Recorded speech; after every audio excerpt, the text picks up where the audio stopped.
Hello guys, welcome back to the channel. We've been playing some series this year, or replaying some series, and we did some Transport Fever. We are done with the campaign missions now. We've done all 18 missions in that. We will still make some episodes in the Transport Fever series with playing our own game or something, our own map. But I also decided to start a new series with Blueprints. Blueprints is a puzzle game. I have played it, so this is not going to be a first playthrough. The thing with this game is there is only actually one first playthrough, because it doesn't really have replayability in such a way that a lot of this is based on discovery, on surprise, on excitement in some sort of cases where you're excited to get something going. That element is gone, of course, once you have played through it, because you have all that knowledge. So we're gonna go through it, play it a bit more as a story, and we will do the solves once we have the clues. I'm not gonna do any solves here unless we find the clues, but I will point out certain things. We might skip some things. I'm thinking on something, for instance, in the shrine. You can do a lot of testing to see what is what, and then eventually you can put that all in a table, and there is a table for it. Those kind of things, when we come to that point, I will skip that part and I will show it. Once you start playing this game, I advise you immediately to stop right here and go to yourself some piece of paper or some documents available to you that you can make some notes. Piece of paper, a notepad, or in my case, I made a document. I made a Google document. Anytime I run into a room, I wrote down what that room does, what it is, and then later on, as we find more information, I have added stuff to the notes, or noted down why it is important, this room. At first you might not notice it, later you will figure it out. Then we adjusted our notes a little bit. Same for all kind of different puzzles and outside areas, and so what they all do. A bunch of names that you're gonna run into through the game. We note them down. Later on, as we find out more information, we put some more information in to figure out what all these names are, how they involved in the lore of it. And then of course we have some clues and codes and things. We wrote that down to remind them ourselves as well. And then the grid, and we'll figure that out later on. So we will have that on standby, and I might bring that thing up from time to time if we need it. Let's give it a go. Now, I'm gonna go to profiles for this episode number 1. As you can see, I played through it 145 days, not even that much. Some people are still looking for solves and clues. There are still things which are not solved. The community is still looking for them. But there are certain things in this game and certain points where you can stop. The game goes as followed, that you are the heir from your great uncle, and you sort of get his mansion as an inheritance, but you just do not get it. You need to find out the secrets before it becomes your property in a way. But there is the ending of your great uncle at some point. Some people stop there and thought like, okay, I finished the game. It's a 45 room estate, but there is mentioning of a 46th room. Obviously you need to find that. Some people were happy to reach room 46, but that's not where the game stops. Unless you want it to stop there, then you just stop. But you have so many questions and clues and notes at that time which are not solved yet. So you figure like there must be more, so you keep on playing. Then you end up with your great uncle's ending at some point. Some people stop there, but you can keep playing on. There is more to it. There are more puzzles. Then you can end up with, let's say, your mom's ending at some point. Some people stop there. Not enough information to do the rest, or don't even know about the rest. Or you can keep on playing even further and end up with the ending of your great aunt, I'm assuming, because it will be the mother of your great uncle. She also has an ending. Is that the end? Probably. That's where most people stopped. give or take a few trophies that they can still get. That is something why I, for instance, have a red profile that has to do with another trophy that I still need to get.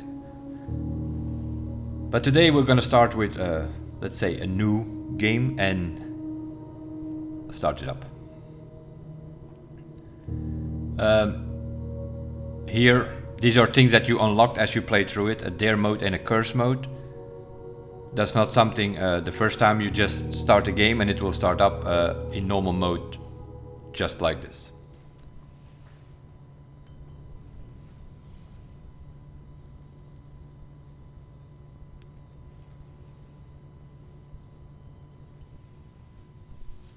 What's gonna happen here is your great uncle is gonna tell you why you're here, basically.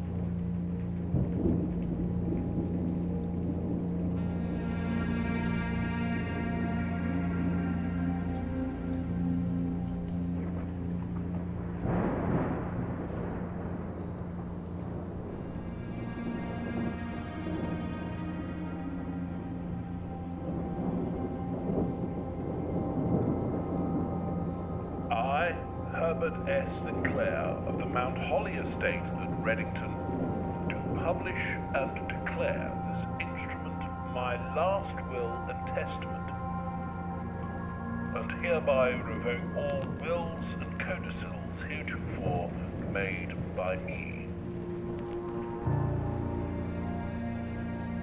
I give and bequeath to my grandnephew, Simon P. Jones, son of my dear niece, Mary Matthew, all of my right, title, and interest in and to the house and land which I own near Mount Holly. The above provision and bequest is contingent on my aforementioned grandnephew discovering the location of the 46th room of my 45-room estate. The location of the room has been kept a secret from all the staff and servants of the manor, but I am confident that any heir worthy of the Sinclair legacy should have no trouble uncovering its whereabouts within a timely manner. Should my grandnephew fail to uncover this room or provide proof of his discovery to the executors of my will, then this gift shall lapse. In witness whereof I have hereunto set my hand this 18th day of March 1993. Herbert S. Sinclair.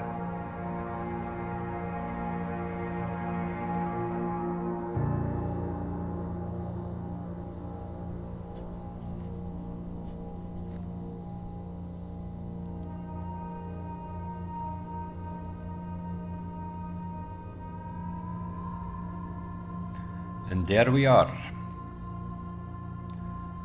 Little Simon P. Jones is one of the names that we got. So we are Simon P. Jones, that is us. And our great uncle is Herbert S. Sinclair. Our mother is mentioned, in this case with her name Mary Matthew. And this will or codicil or whatever he was writing here or reading gave us also a date, 18 March 1993. So those are already 4 things that you can write down. Herbert S. Sinclair, great uncle. Simon P. Jones, that is us, we as a player. Our mother is Mary Matthews, and the game plays in the year 1993. We don't know when we arrive here, because obviously our great uncle is no more, and he has written that and read that letter to us on 18 March of 1993. This is the entry hall, as you will find out in a few seconds. Of course, what we are going to do here is look around, pay attention to every detail, and think about things a bit further than you might think.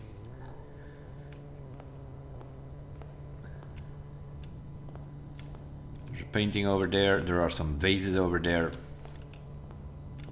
You could already wonder yourself, can we break this up some way or another? Can things be broken? Searching the estate can be exhausting. Each time you enter a room, you will lose one footstep. When you no longer have any footsteps, you will be too tired to continue searching the manor and must call it a day. So the footsteps is more or less your currency. It's your life in a way, and if you're out of life, then you have to call it a day and have to come back the next day. So don't think you're going to reach room 46 on day 1, although with the more knowledge that you have, you later will find out that it actually is possible, although very highly based on RNG. Speedrunners have been trying several times, 40 minutes, 30 minutes, 20 minutes. I think at this moment the world record is on 11 minutes to reach room 46. Not something you can do as a new player on day 1, because you have no idea what you're doing.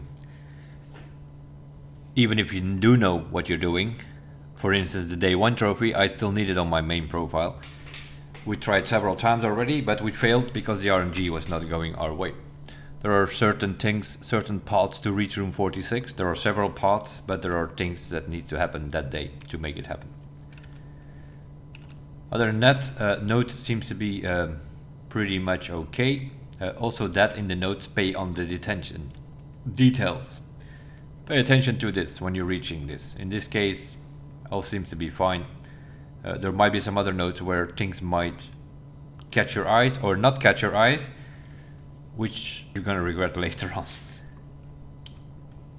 But don't worry, even if you don't see it, as the game evolves, if the game goes in such a way that on day 1 you don't get much information, day 2 and so on, as the game evolves you will get more and more information, and the game sort of figures out like, okay, in case you haven't figured it out yet, there are other ways of getting a certain clue. So at some point you might find things that you already know, but that is for people who didn't see the first thing that you saw. Then they still get another chance of catching what needs to be done. The time every morning starts at 8 AM. You can stand here for a while. You can even see the arrows move a little bit.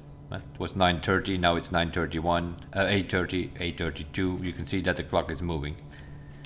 You start every day at 8 in the morning. There is a bust here. At the moment, doesn't say us much. There is another one over here. Also here, doesn't say us much. Later on, we sort of get an idea who these people are. We have a hand with a card, more specifically the Queens of Diamonds. And here we have a hand holding the Ace of Spades. So 2 pictures here with a play card, basically.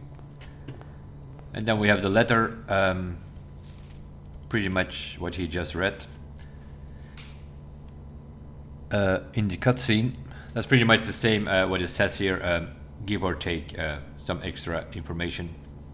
You can read this if you want. He pretty much says welcome to us here and explains what needs to be done and so on. But he also gives you an extra couple of rules. No tools or items may be brought onto the estate from the outside. The estate is not only the mansion, it is also outside. It's the whole area here. The grounds, including the mansion. Tools and items found on the estate may not be taken off the estate, which that pretty much means that whatever you find on a certain day will disappear and will not be there the next day. The next day you start with empty hands again. And you may not stay overnight in the mansion. So nothing major, but 3 things which are kind of important in this.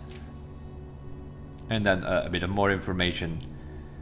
And with all love and wishes, best of luck, Herbert S. Sinclair. So this is a letter from our great uncle. With the note from our grandmother, who used to say, don't go where the path leads, abandon the path and go where you want it to lead. In other words, go figure it out, try to figure out some things. And then we have this thing here. which is the Mount Holly blueprint. This will serve as a useful map and inventory. You can always press tab to open it up. And if you do that, then you will see that we are indeed in the entrance hall. You can also, over here, you can also click on the room and then you get a bit more information, which brings you to the room directory. Later on in one of the rooms you will find I think it's the library, you will find a note where it says that you can also press R for room directory at any point. So you can just, whenever you think like, oh, what room is this? You just press R, it will bring you to the room directory. And then you can see we have the entrance hall. You can see there are 45 rooms plus 46. There are 8 bedrooms. There are 8 hallways. There are 8 green rooms. There are 8 shops. There are 8 red rooms. There are a few things missing here, which will also be 8 rooms. A lot of in this game. 8 is an interesting number in this game. Let's put it that way. So at the moment we are only in the entrance hall, which has an exit to the north, to the west and to the east, with 3 doors that we can open.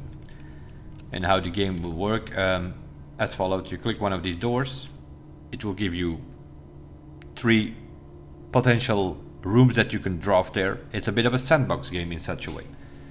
If you do this on day 2 and day 3 and day 4 and so on, you might get under rooms. So it will not be always the same in this square.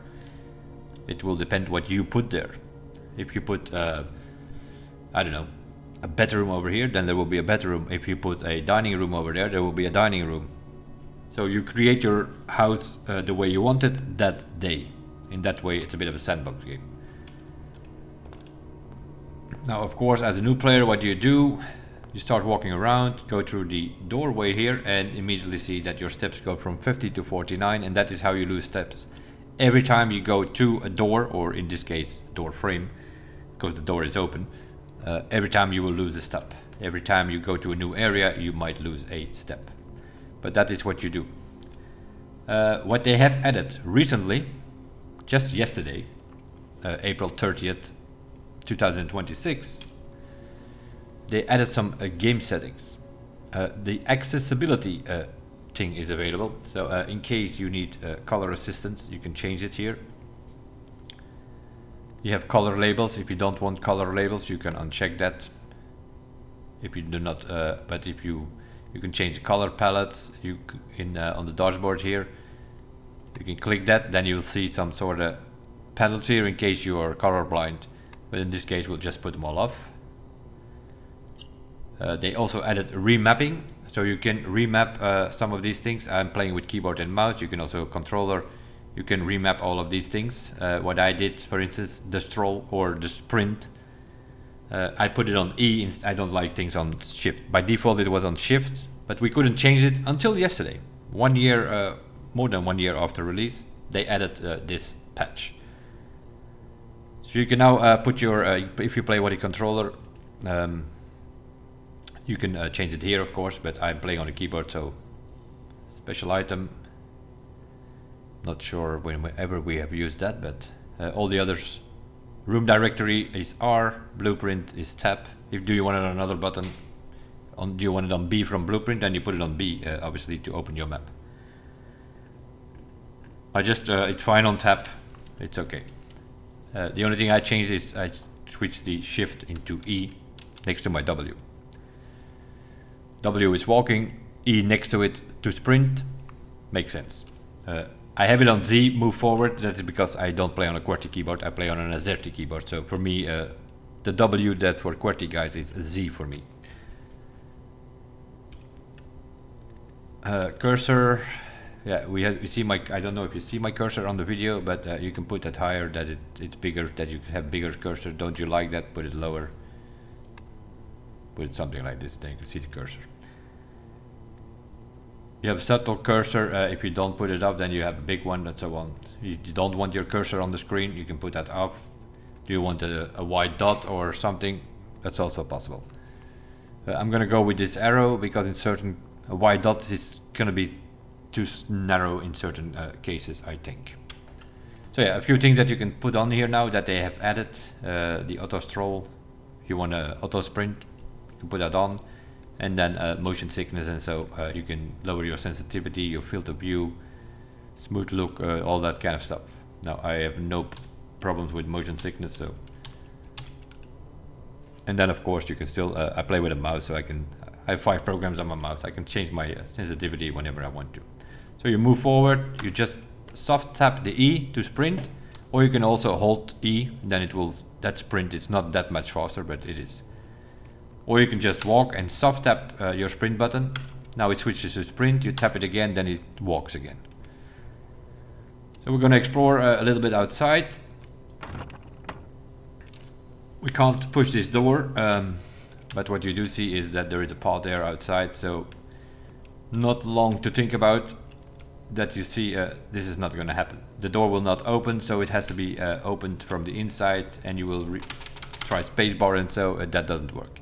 You can't climb things, you can't jump, so then it becomes very clear, okay, if we can't jump over that fence, we have to come from the other side at some point to open this gate.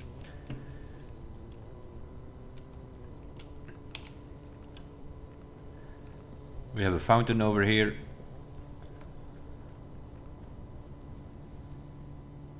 We can go down here. Another path going to here, and it's barricaded.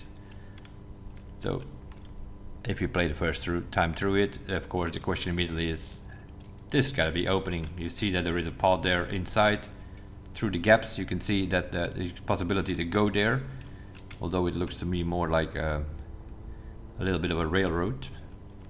So yeah, you kind of figure, even on day 1, you kind of figure that that can go open, you just don't know how. There is some panoramic view here.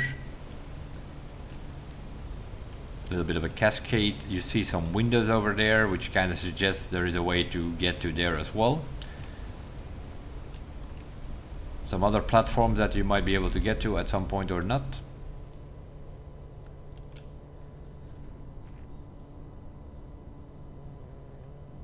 There is also a tunnel over here.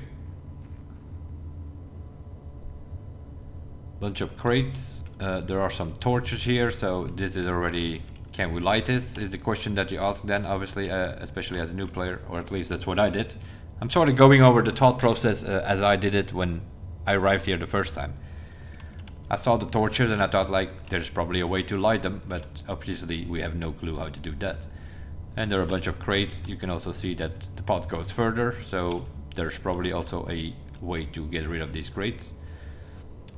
Those are all thought processes that you have on day 1, and that's all there is to it.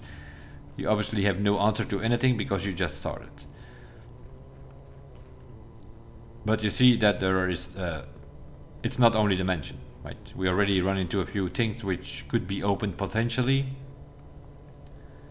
Another gate, we go to the private drive now. You can see on the right side of your screen, change its name. Every time it changes name, it's considered a new area and we lose a step. By going through this gate, we lost another step.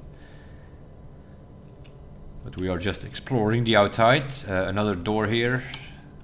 No way to interact with it, so another way we have to figure out how that opens.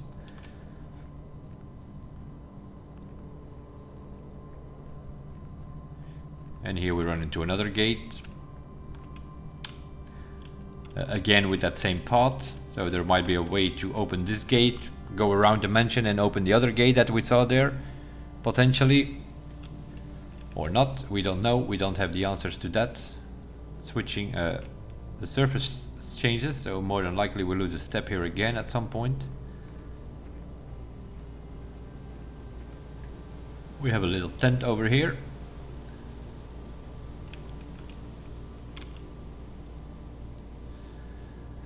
The campsite.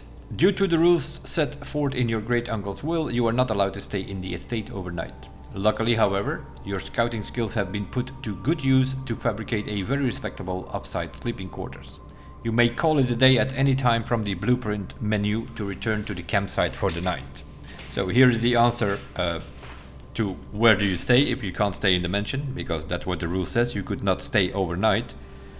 This is where you are. You have a little tent here where you can sleep at the end of the day, or when you are out of steps, you can call it a day. This is sort of where you go and take your sleep. Now that's not how it literally goes, because you can call it a day in the middle of the mansion and then just start the next day. But that's what you do in theory. In theory you come outside, go to the campsite. Another door here. No way to interact with it, so again, that is like the 4th door or something that we run into now. Yeah, the gate on the west, then we had the metal door over here, we have the metal door over there, another gate there. Then downstairs there, the tunnel, we had some stuff that we could do. Here we can interact with, so it's also pretty clear that we're gonna have to find a code of some sort to open this thing, and that we can go into this gate here, an apple orchard.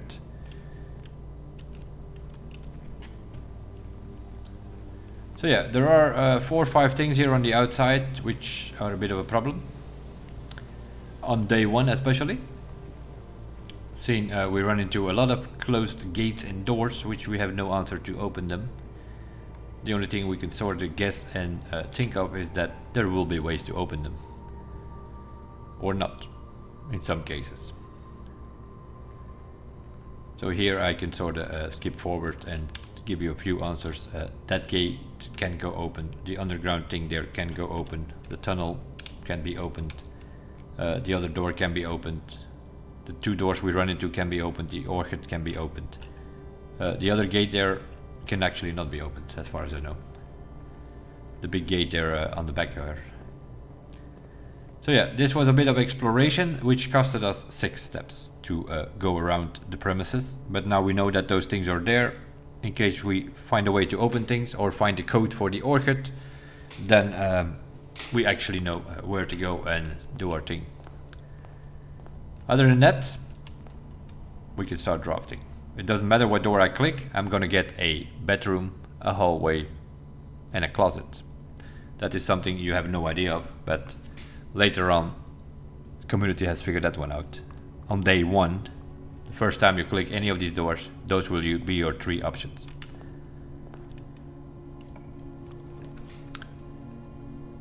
There we go. A bedroom, a closet, and a hallway. The bedroom, whenever you enter this room you gain 2 steps, so that pretty much means that it is a free room. Because you need a step to go in, you lose a step, and you need a step to go out, you lose a step. So you're gonna lose 2 steps, but while entering the room you will get them back. So this is a free room in a way. What also you will see is that it has a trunk on day 1. That you could open at some point or time. The closet, which has 2 items, and then you have the hallway. Now, of course, if you open your blueprint, even when you are when you have your drop selection here, you can press the tab. It will open your blueprint map so that you can actually see when you hover over it how that it pans out, where does it go. Like here, the hallway, you see, okay, a T shape. Then I can go straight to that square, and I can also go up. So the hallway here, probably not a bad choice. So you draft it in.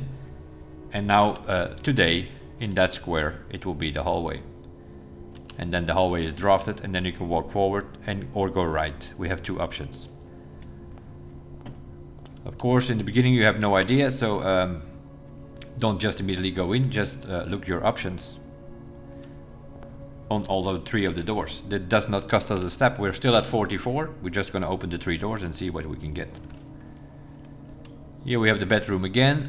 Now we also have a pantry and a corridor. So in this case, the hallway doesn't reach the last square. The pantry doesn't reach the last square either. So the corridor is always left unlocked.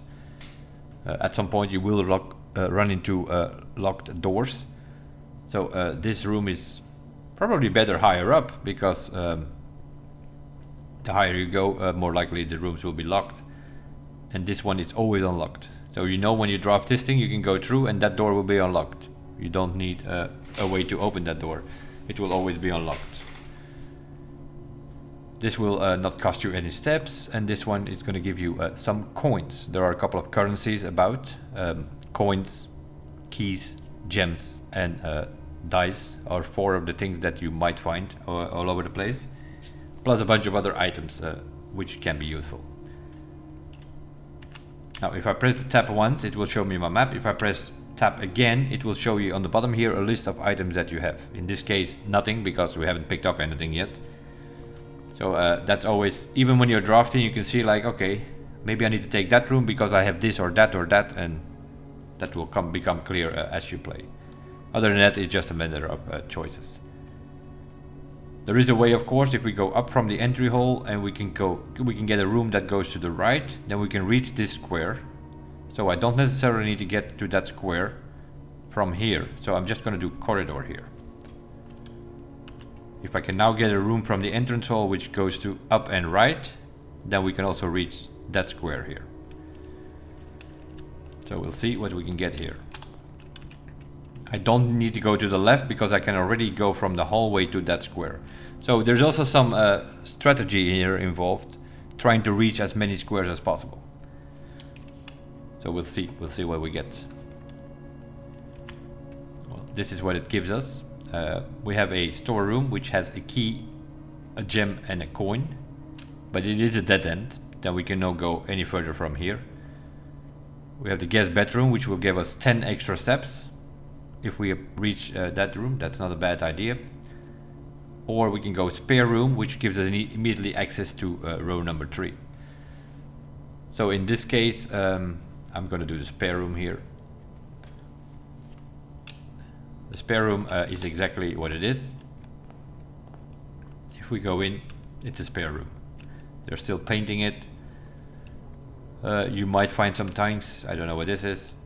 Not something we can use, we can't pick it up, so there could be some things on the seat or on the boxes from time to time maybe, but usually it is just something that moves you forward, which is always an idea. We have the antechamber next to the entry hall. The antechamber is also every time in your house, so that's more than likely a way to get to room 46, but it's high up in the ranks or in the rows, or I say ranks because every row in this game is called a rank, basically. That's why it now says spare room rank 2, because we are in the second row. All the other rooms set rank 1, so that's how that works.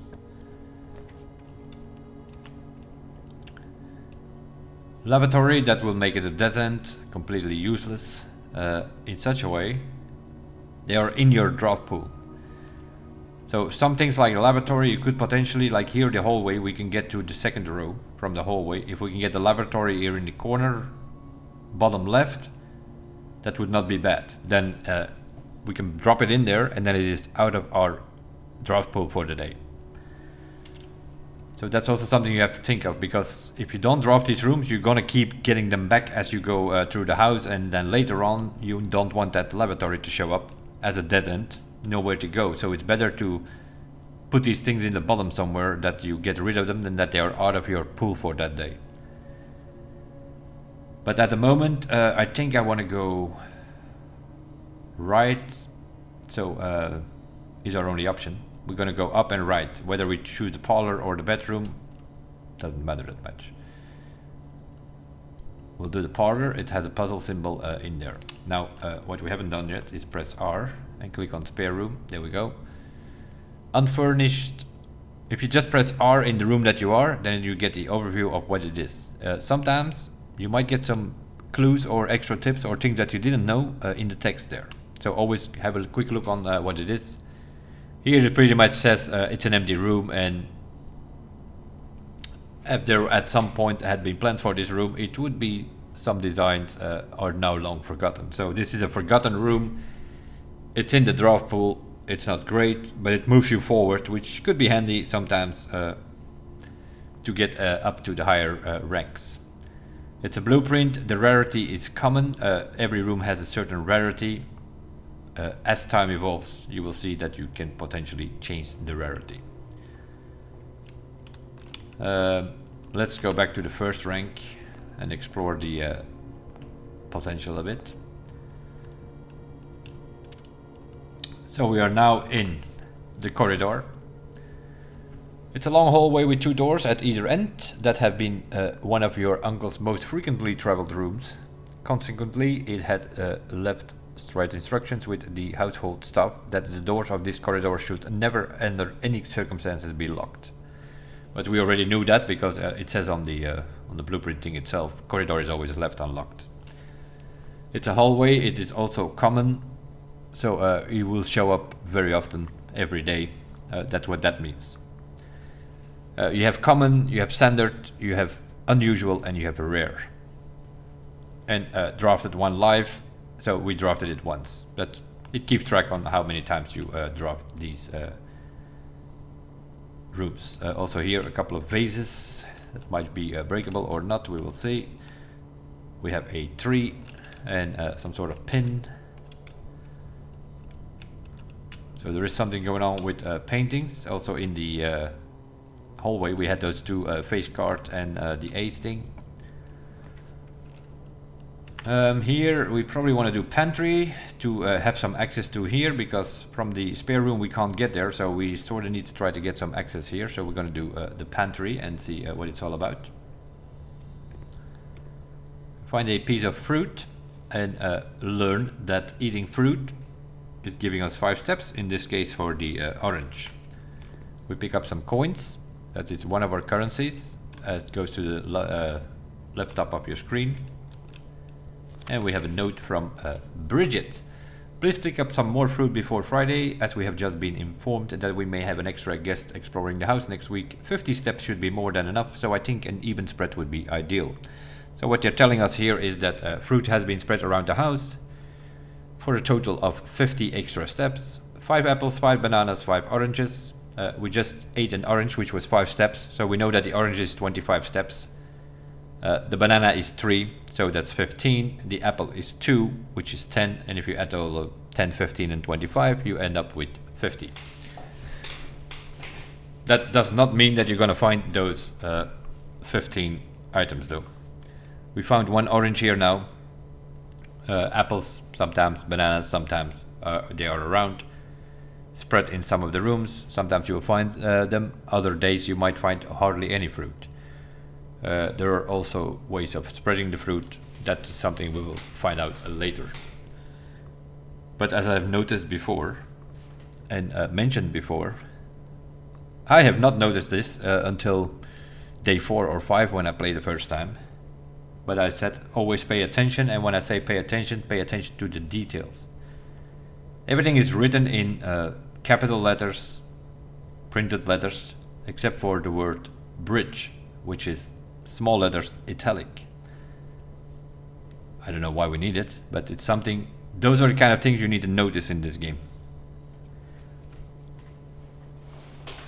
So that is something that can go into your notebook or your notepad or whatever you're making notes. Note in the pantry the word Bridget, where bridge is in small letters. What do we need it for? I have no idea, but we will see. Other than that, it is a pantry. Nothing to interact with. Another dog tag and a deer of some sort. What we meanwhile have figured out, there are always 2 paintings in every room, but what we do with it, we don't know. I will tell you later what we do with it, but at this moment we don't know. The chapel. Oh yeah, we haven't checked the pantry, we'll do that in a second. I can't press R now because once you have this menu open, you need to make a selection, as you just saw. If I want to escape here now, it's going to say like, no, your rooms are open, you need to select one of them before you move on. Nursery, whenever you drop a bedroom, it's going to gain you 5 extra steps. So if you have the nursery in your house and you drop other bedrooms every time you walk in, because of the nursery, it will give you 5 extra steps in the other bedrooms as well. It's a gem requirement. We don't have gems, so we cannot drop this room. This is something, it's a payment in a way. So that tells you already that gems are kind of important, because some rooms have a gem cost, as you can see. The Nook will give us a key and turn left. That would give us access to this square, so that is an option, but in this case the chapel. Whenever you enter the chapel, you lose 1 coin. That's fine, we have 4 coins.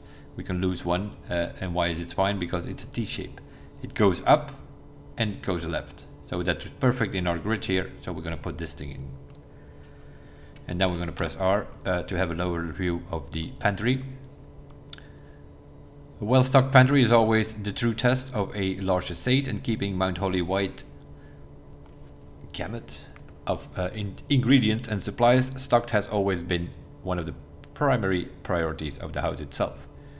Also here, the pantry is a common place, which means you will see it every day show up in your, usually in the lower ranks. But if you don't draft it, you can keep it for later on. You can just keep it for your, for in the top corner or something. That could be a possibility.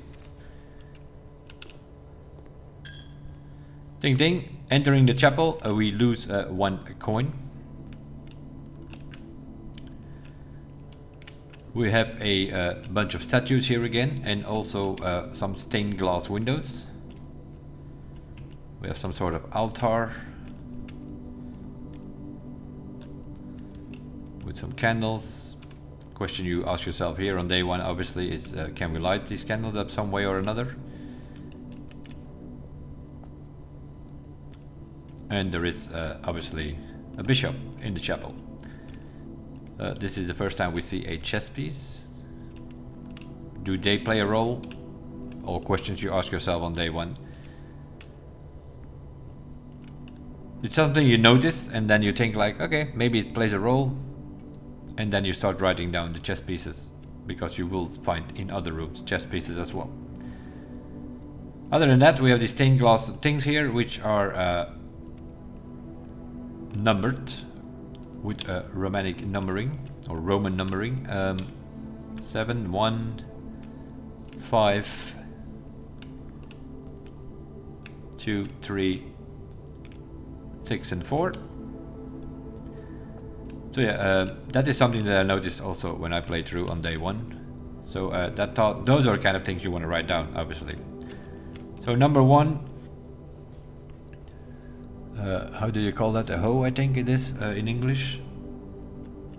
So this is some kind of garden thing. So yeah, number 1 is garden. That's how I wrote it down. Number 5 is a maid of some sort. Number 7, she has a crown on her head, so some sort of empress or queen or something in that order. She's also holding a scepter. Number 2 is a chef of some sort. Number 3 was that a reek, so that will be a farmer.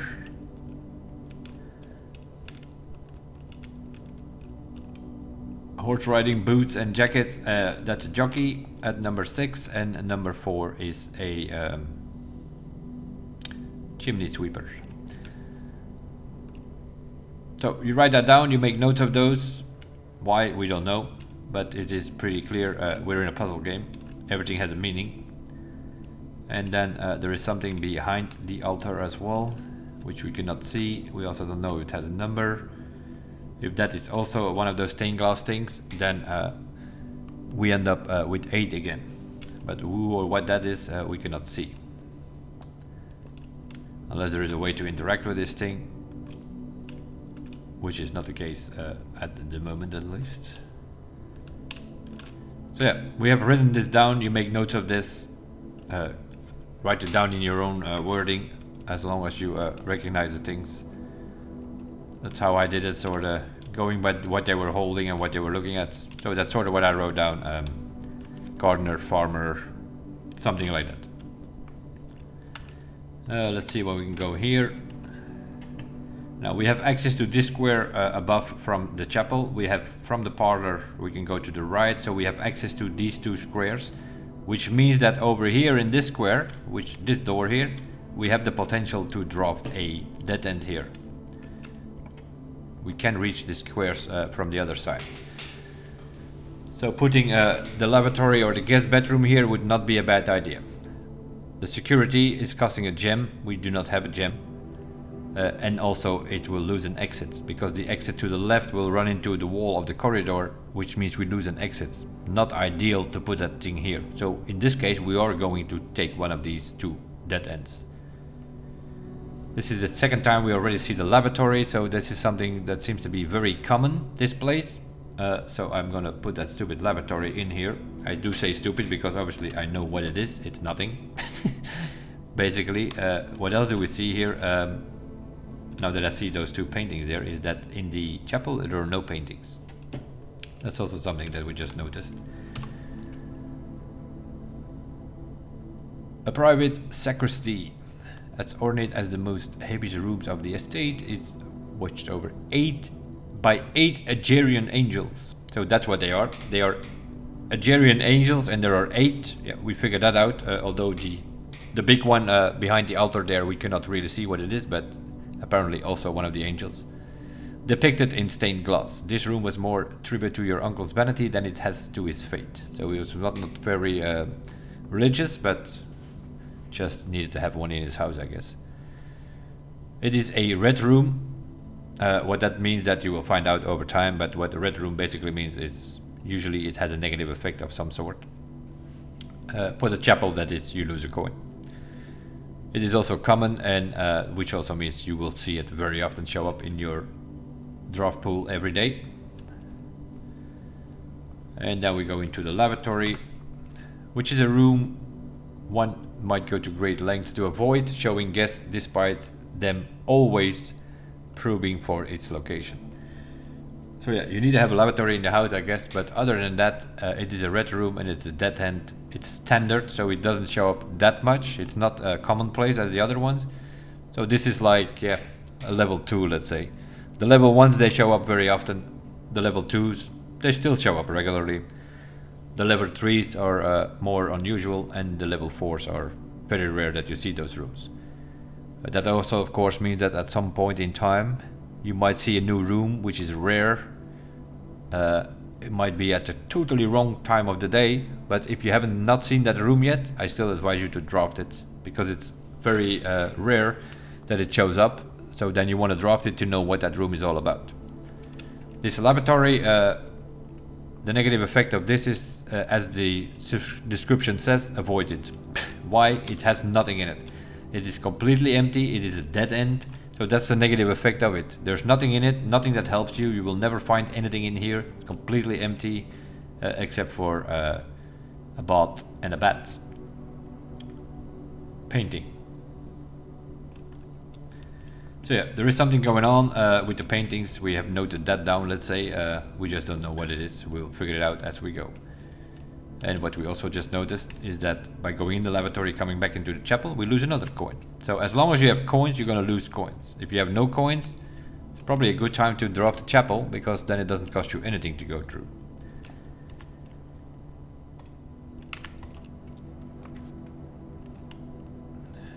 Here we have another gem requirement. So I think what we're going to do here is get the den. It goes up and left. We don't necessarily need left, because we already could get to that square from the parlor. So something that went straight forward would have been an option. Or we could go for the greenhouse and then go from the parlor and try to find something that goes left. But that is risky, because if you don't get an L shape going to the left here, you have dead-ended your whole right side.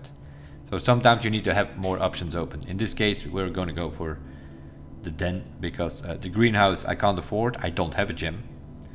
The den is going to give us one, so we definitely need gems, because that's the third time we see a room show up with a gem. The bedroom, that would be kind of pointless, because then we put all the power on this square. Parlor and bedroom pointing at the same square, so not that great.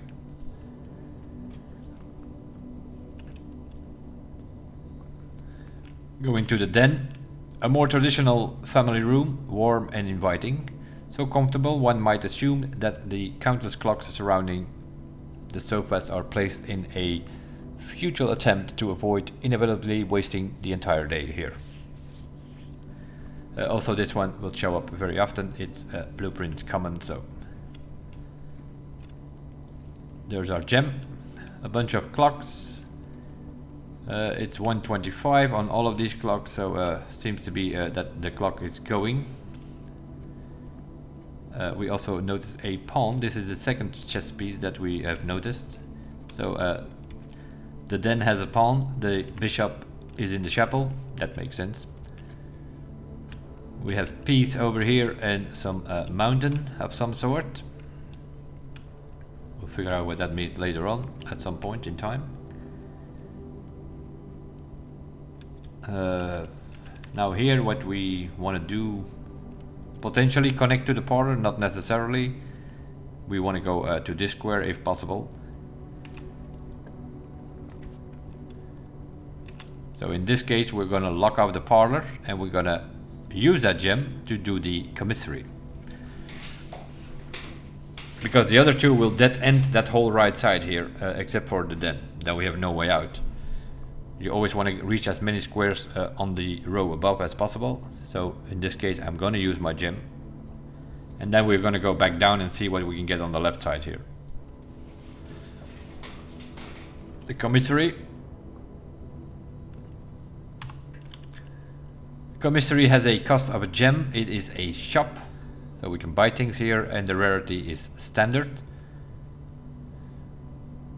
Always stocked with household goods and supplies at a reasonable cost. This provides the servants of the estate an invaluable service, especially to the live-in staff who may only expect to leave the property once or twice a month. So people can buy things in here. On day 20 and 21 there will be a 50% off sales. We have the DRG blocks. You will find that coming by a few times, that thing here. This is apparently a game that you can play here in the commissary. But as far as I know, it is still not in the game. It still needs to be patched in. I think, does it mention it? No, there's like somewhere a room where it mentions the DRG blocks, telling you that it will be patched in later. We are 1 year into the game now, sorta, after release. It's released somewhere last year. It's still not playable, so. And then we run into these things. This is a security door, which is locked by an electronic keycard, which kind of tells us we need a keycard as well. So that's one of the things that we need to get our hands on.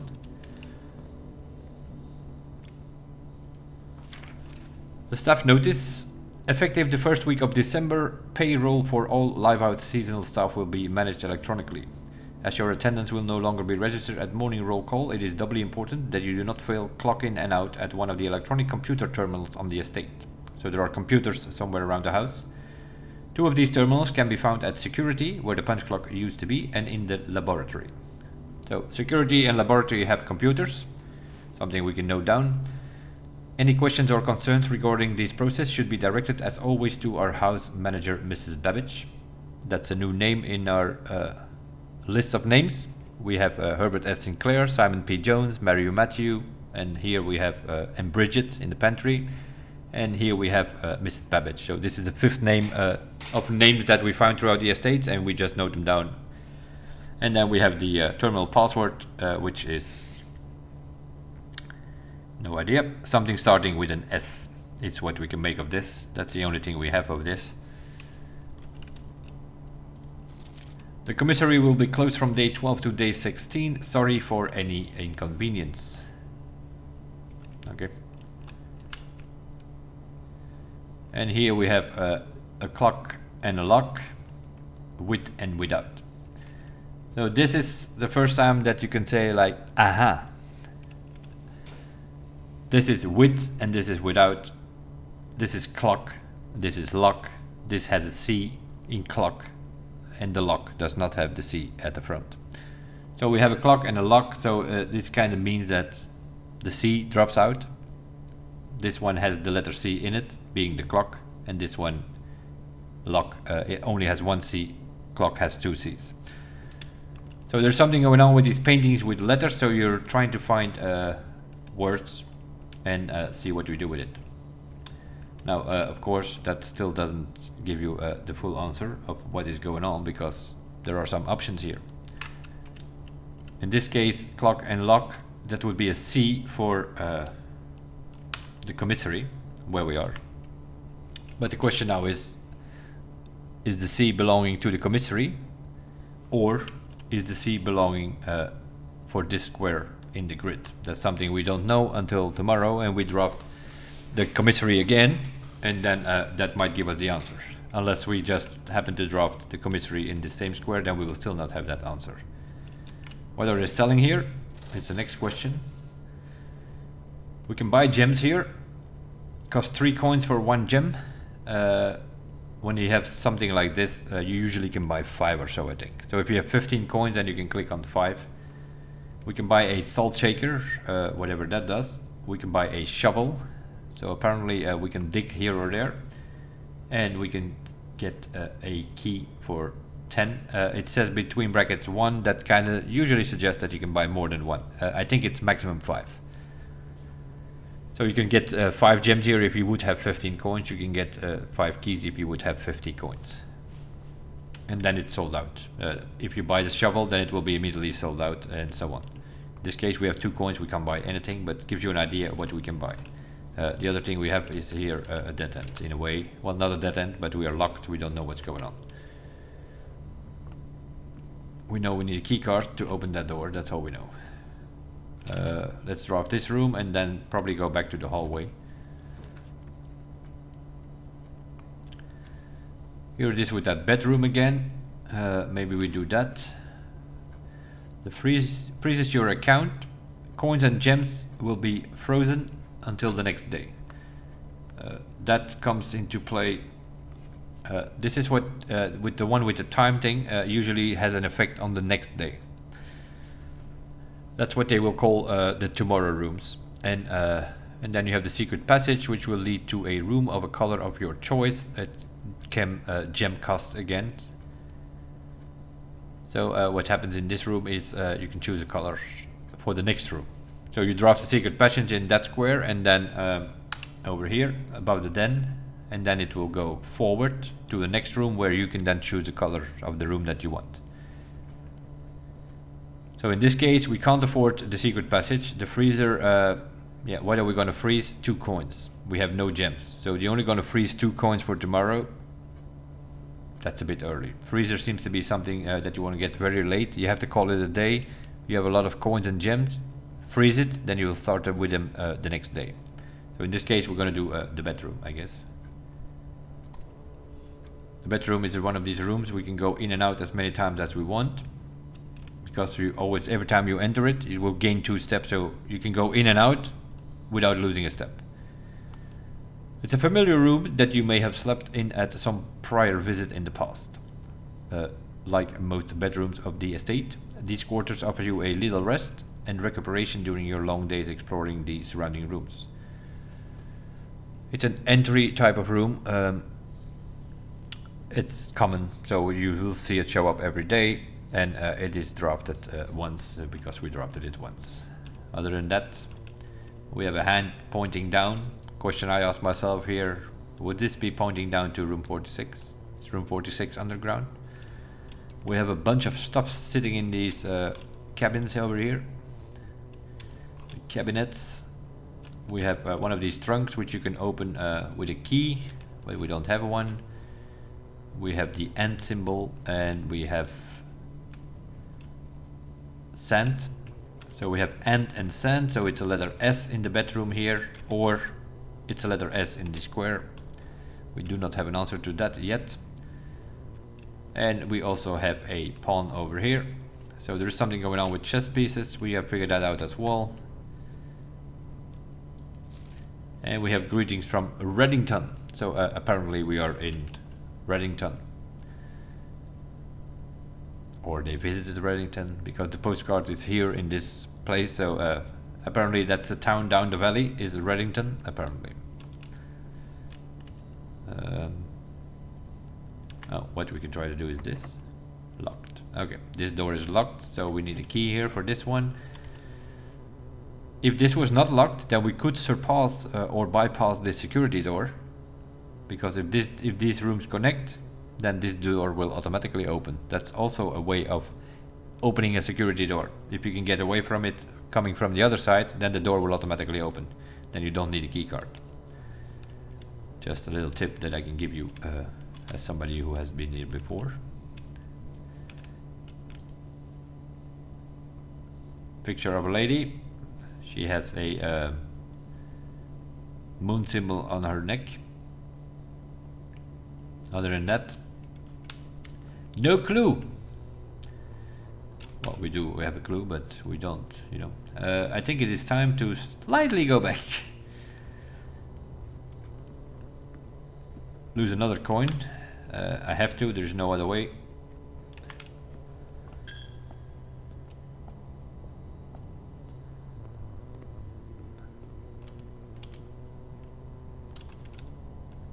Coming back to this here. Now that we know that we have to subtract letters from the notice on the commissary there, then we know that this is a pin and this is a pine tree. So pin and pine, this is the letter E in the corridor, or a letter E in this square. And this is a face card and a ace, which is the letter F over here in the entry hall. But then you think like, okay, whether it is in this square or not, the entry hall will always have the letter F, because the entry hall is always here, it always has the same pictures, and it's always on the same place. So that kind of suggests that the letter is not belonging to the room, but it's belonging to the square, seeing the entry hall is every day here. Now we can look at those pictures, and this is then one of those moments that I will skip forward in such a way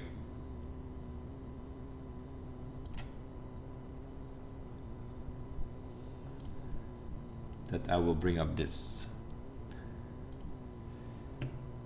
The letters are belonging to the square, and if you fill up the whole grid with letters, you're gonna get the message: if we count small gates, 8 dates crack 8 safes. The F in the entry hall, the E in the corridor, the S in the pantry. And then if we know that, we will see, have a look at the pictures, and then I will try to figure out, or try to tell you what it is all about. Let's put that thing back over there. So yeah, all of these letters here, that fills up the grid basically. So in this case it's F, and over there it was E. The spare room, we don't have any paintings, so that means that if tomorrow, if we draft another room here, we might get a letter there, and then that's how you fill that grid. So apparently we are opening saves as well. Like here we have a fishing rod and a road. So we have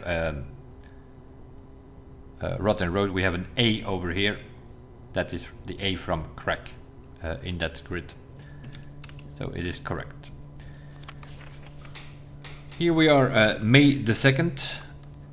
So this is the, I'm assuming May the 2nd, 1993. Dear Herbert, it was a great honor receiving the invitation at your estate with the old hams this past Thursday. So we have a guy called M. Lowry who got invited together with the old hams. So a couple of new names that you can write down in your list of names that you come across.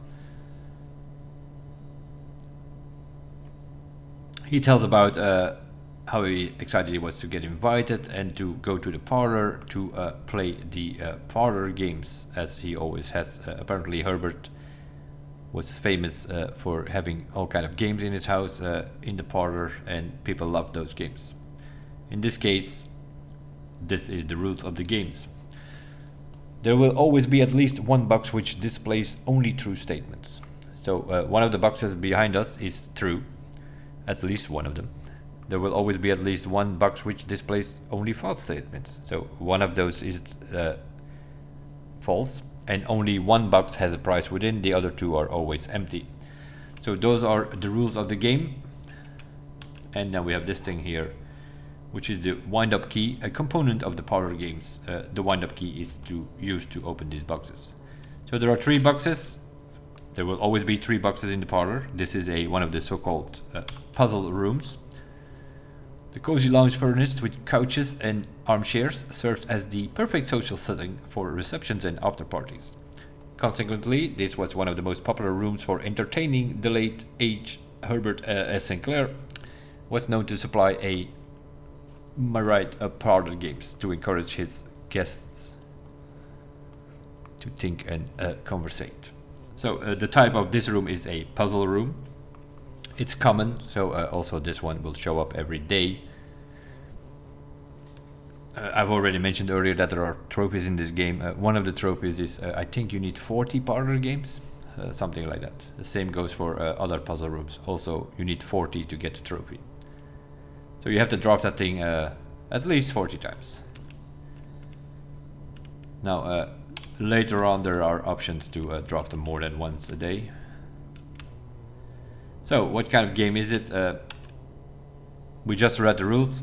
At least one of these boxes is true, at least one of them is false, and only one of them has the prize. So we need to figure out which box has the prize. While we are doing that, we also see a pawn here, so the parlor has a pawn. This box is the white box, so this is obviously not true. This is one of the lies. This box is the black box, so this is telling us already that these two are lying, which means that the other one is true, because there has to be also at least one box true. So this one is true. And this one says that the gems are in the blue box. So apparently the prize is gems. So two lies and the black box is true. Black box tells us, that's very often the question you need to ask yourself. Which of these boxes is telling us where the gems are? Or giving us the indication? That could sometimes be the deduction that you have to make to get the solution. Very easy on day one. They get more and more difficult over time, I can tell you that. In such a way that you will miss a few here and there. We are running into something which is called the dead wall, meaning that it has no connection to the commissary, so it just, although there was a door when we dropped it, we came around from the other side and actually put a wall in front of it, so now we can't go through it anymore. But we still had to come in to solve that puzzle.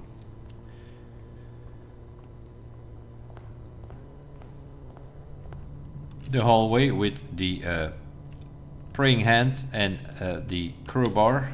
If you're not English speaking, as I am, not native English speaking, this was actually a tricky one. I actually had to Google for praying hand and praying beds and whatnot to realize that this is not a crowbar but a pry, which is another word for crowbar. So it is pry and pray, so we're in this room.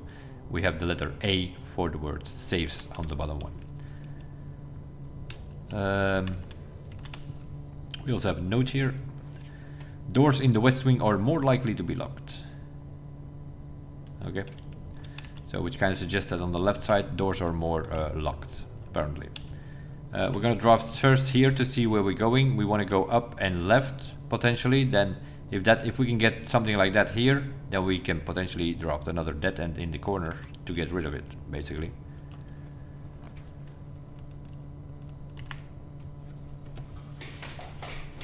Now, or we can do security.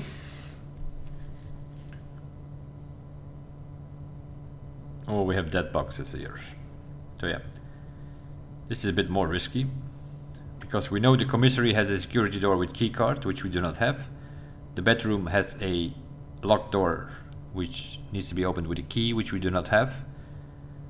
So if we dropped a guest bedroom or a utility closet over here, then we have a dead end, and then we need to get out of here on the left side, or our game or day is over.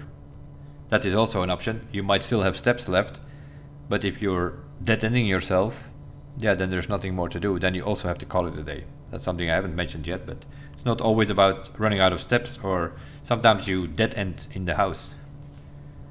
So in this case, I'm gonna go for the exit, hoping that we can get an L shape here or a T shape that gives us a few options to drop here to go up. So I'm gonna go for security, see if we can afford it. And then we don't need to come out of that corner necessarily here in the bottom. Then we could potentially put a dead end in the bottom, because we can get to that square in row 2 from the security.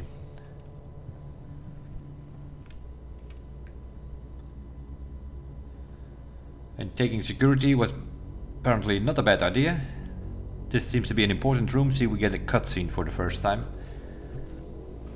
that kind of suggests that this is an important room.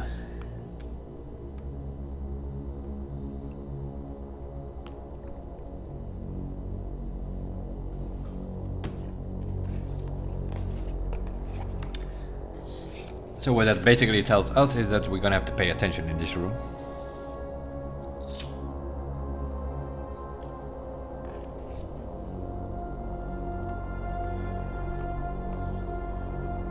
There also seems to be cameras.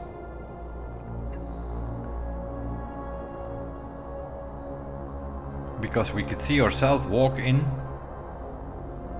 as we are walking in.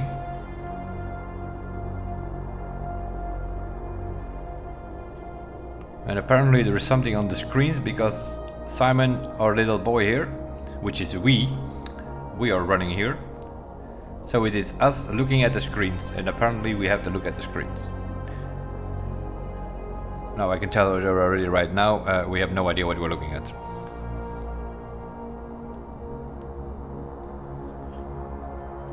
And Simon is pointing at himself on a screen, pointing at the screens that he's looking at. And here we are. We are now in front of them. So apparently these screens are telling us something. We can see that there are a bunch of rooms on there. That's all we can see. And the only room that we can recognize here is the hallway, because that's the one we just dropped it earlier. That over there is the spare room.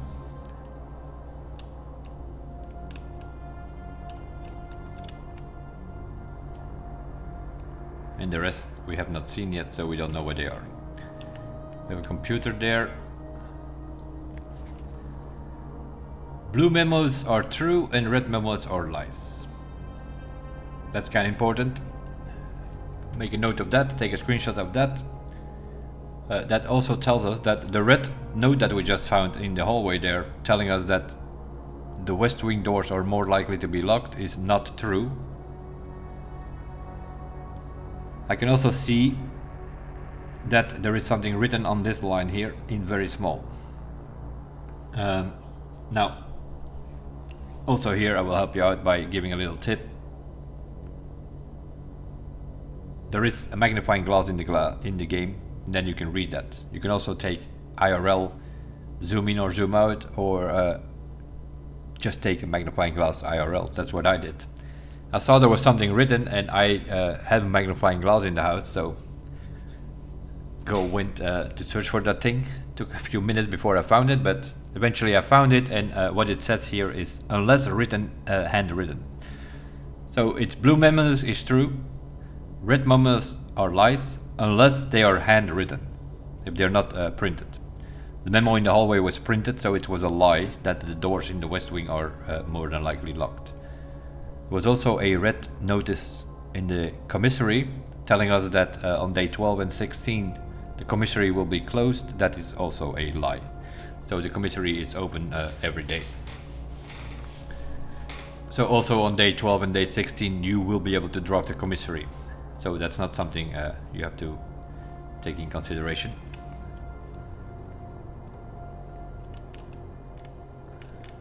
Here we have that same staff notice that was also in the commissary with that same password, which has the S over here.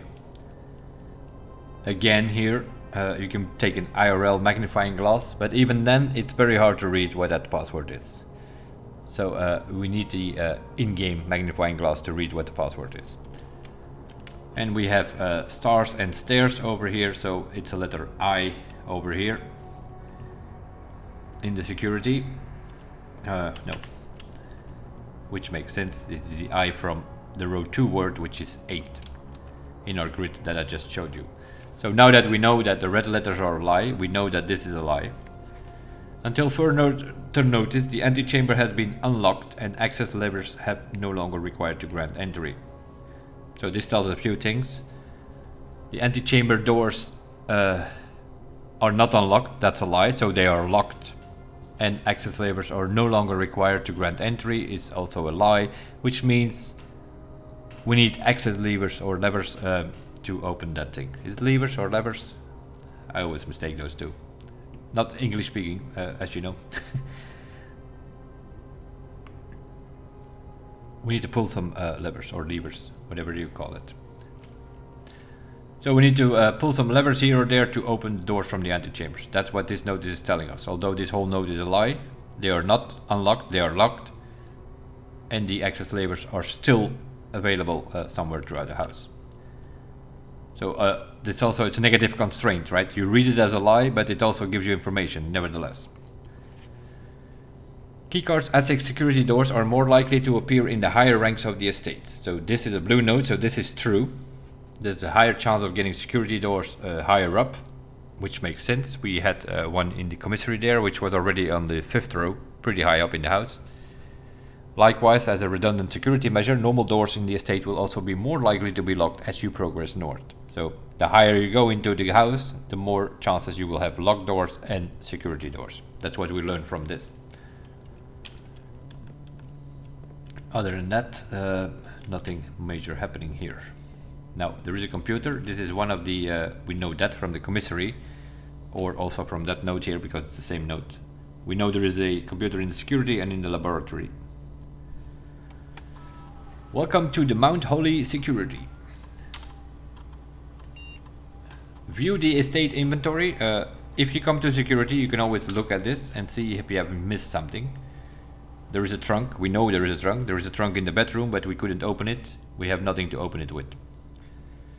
So that is what that is.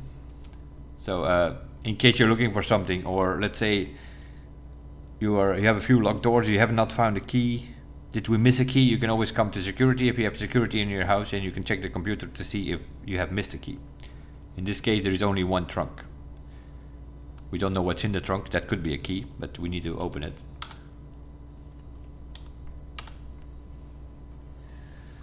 Security doors are doors within the estate that can only be unlocked with an electronic keycard. The keycard system is currently operational, but we can put it offline if we want to. You can set the security level. In this case, we want to put it low. Not a high chance of getting the security doors because we don't have a keycard. Once you have a keycard, you can come back here and put it on high. High chance of getting security doors. If we have a keycard, we can open it. In this case, we put it on low because... And then there is an offline mode. This mode determines the default settings. The security doors will be set if the power is lost. So there is probably a way to cut off the power, which means you can combine the things here. If you can cut off the power, then you come back here, you put it on unlocked, and put a high chance of getting the rooms. That means that we can open the security doors without having a key card. So we need to find a way to put the power off. So we need to find a power box or something. At the moment I'm gonna put it on locked, because if we find the key card, so we have now a low chance of getting these doors. If we do find the key card, we can still open it. If we find the power box and we cut out the power for the security doors, then we come back here and then we put it on high and unlocked. That's sort of what we can do here. And then we can log into the network, and that is where that terminal password from that piece of paper comes into play. But the only thing we know is that it starts with an S. So yeah, we don't know what the password is. Obviously I do know it, but we'll only, as I said, we will only do things as we find the clues. We haven't found the clue yet to solve this. Well, we do know we found the clue, but we know we can't read that without a magnifying glass. So we need to see what we can get here.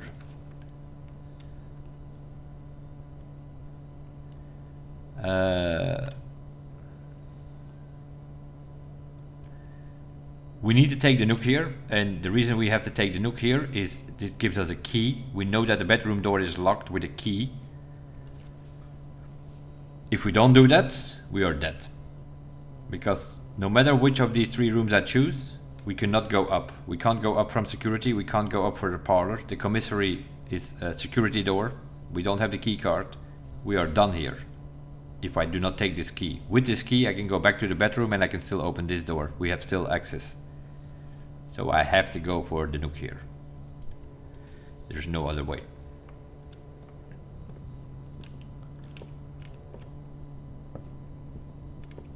We have a plane. and we have a plan which gives us the letter E, and that is also here confirmation of what we already established. That comes over there in the grid. So this plan also tells us that we have a letter E in the grid on that position in our grid where we have this nook here. So this is an E, and we know that from the thing that I showed you, that we make the word 8 with it. So but we will look at the pictures. We know what the message is, but we're obviously going to take that key.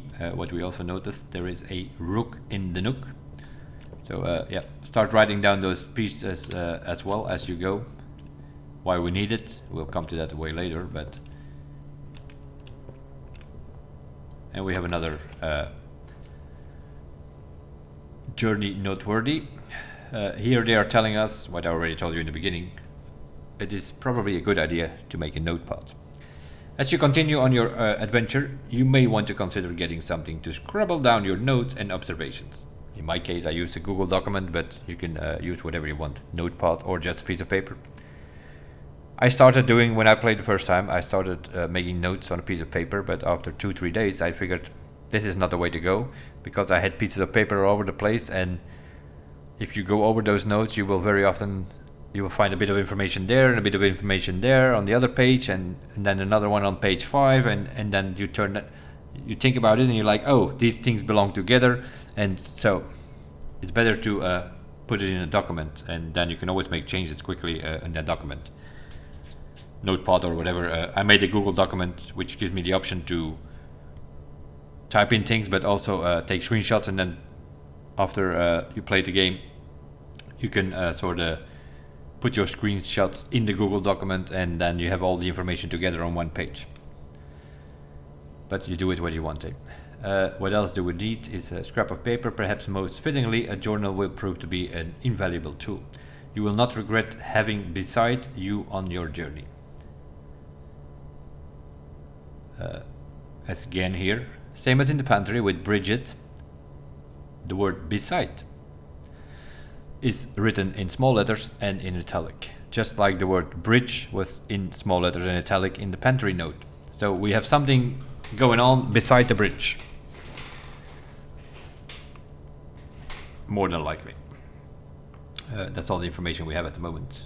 So whenever we find notes, look for small italic words. There's a bunch of information over here, but again, some different colors here. So also here, need to write down this room being the nook. So we need to come back here whenever we have our magnifying glass to see what this is all about. We also need to check either the commissary or the security for the staff notice to see if we can get the password. So we need to get our hands on a magnifying glass. And here we can drop whatever we want, even a dead end. We have the observatory, we have the boudoir, and we have the closets. Let's do the boudoir. Gives us an L shape. We can immediately go back into the hallway without having to go around again.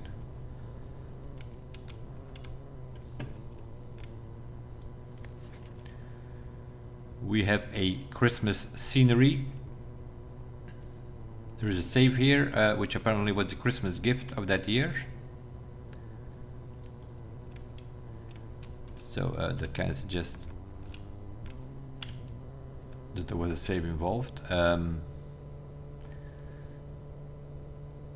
Here you can see that the pictures can be interpreted on a different way, because this is the second time we see this picture in where was it, the bedroom, I think. In the bedroom it stood for stand, because the other picture was an ampersand, so it was end and sand, giving us the letter S. In this case this is not sand, but this is desert and dessert. So desert and dessert, leaving us with the letter S for this square. We know what we do with these, we filled in the grid, and we also have the save here. Now obviously from this message we know that we are looking for 8 dates, we have Christmas over there. So you try that out. That's what I did. This is probably one of the easiest to crack. You find a picture with a Christmas scenery where the safe is the Christmas gift. You know you're looking for dates once you have figured out your paintings. And you think like, let's try it out. But then you come to the thing like, okay, but what do we do with it? You know, in America they put the month first. In Europe they put the day first. I will tell you right here, right now, it doesn't matter. You can type in this case, anything involving Christmas, because that's the other question. Is it Christmas Eve or is it Christmas Day? Also there, I can give you the answer. It doesn't matter. You can type in Christmas Day, you can type in Christmas Eve, you can type in the American way of writing down things or the European ways of that. So, in other words, you can try American way, 1224 or 1225, or you can try the European way, 2412 or 2512. All 4 dates will work. So in my case, I'm European, so I just drive Christmas, which is 2512. You can drive Christmas Eve, 2412, also works. Or the American way, first a month, also works. It will open. We get another gem. The other thing you have with the saves is, luckily, something that they changed over time. In the beginning when we were playing, you have to do this over time. Every time you had to do this. That has changed over time, that has been patched. Now once you have cracked the safe, it will always stay open. Next time you drop the boudoir, the safe will be open. Beginning we always have to, that's why you read down these codes as well. So the safe codes, obviously, Christmas one. This is letter number 4. We have no information about that yet, but there are more letters about. We know there are 8 safes to crack from the message from our grid. This is the 4th one. We got a message directed to our great uncle Herbert. I was distraught to learn that you have chosen to omit the details of our dear Marion's disappearance from the public record. So apparently somebody called Marion's has disappeared. It's no surprise to me that the royal court would want this embarrassment kept as quiet as possible, but I'm shocked that you have so little regard for your niece that you would play the king's scullion and stoop to kissing the foot that treads upon her memory. From this message, we can deduct that Marion is actually our mother. Because we are the great nephew, this is his niece from Herbert, so that has to be Mary, our mother. So apparently Mary, our mother, has disappeared. Although over here she is referred to as Marion. That will become clear later on that she has many names in this game. She gave up her family, her fortune and her life, and all you can do is think of your name. And so whoever is writing this is pointing out to great uncle Herbert that he is keeping her disappearance in between empresses a bit of a secret. Having never had a family name nor fortune of my own, I cannot personally condemn you for faltering in your commitment to make the same sacrifice she did. But for the love of God, do not, by that same display of weakness, clutch your pretty assets so tightly that you undermine the cause that she forfeited everything to further. Our countryman must be made aware of the price she paid and must be made to see the color of the flag she flew as she rode into the darkness of 100 nights. To deny her story is to deny her life. If through your silence you bless your betrayal, our son Simon, your heir will inherit a fortune of lies and will spit upon your grave when he learns your cursed foolishness. Needless to say, we will not be coming for Christmas this year. Daniel. So, this note has been written by Daniel, which turns out to be our father, because he refers to us, Simon, as our son. So this Daniel character is our father, and he says our son, so he was married to Mary. So Mary Matthew, aka Marion, was our mother. So our mother Marion, or Mary, or whatever her name is disappeared. And Daniel, our father, has written a letter to great uncle telling him he's not happy with the way he treated her disappearance. Apparently our great uncle has sort of kept it out of the press or something. There is some politics and things involving as we go. So with that key from the Nook we can open the bedroom and we are still alive. Although it's costing us a bunch of steps to go around again.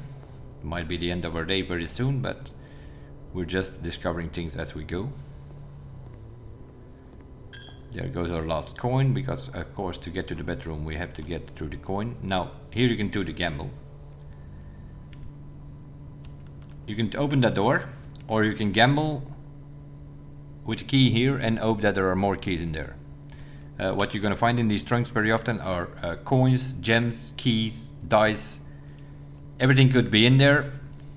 Normally, putting one key in there, it could be a risk, but it is possible. You open this trunk with a key and that you get 3 keys. So normally you get a positive balance, but it's also possible that there are 15 coins or something in there, then you don't have a key. So in this case I'm not going to risk that, because if there is no key in that box, then we are dead. So I'm going to have to open this door with this thing, and then hopefully have a way out of here.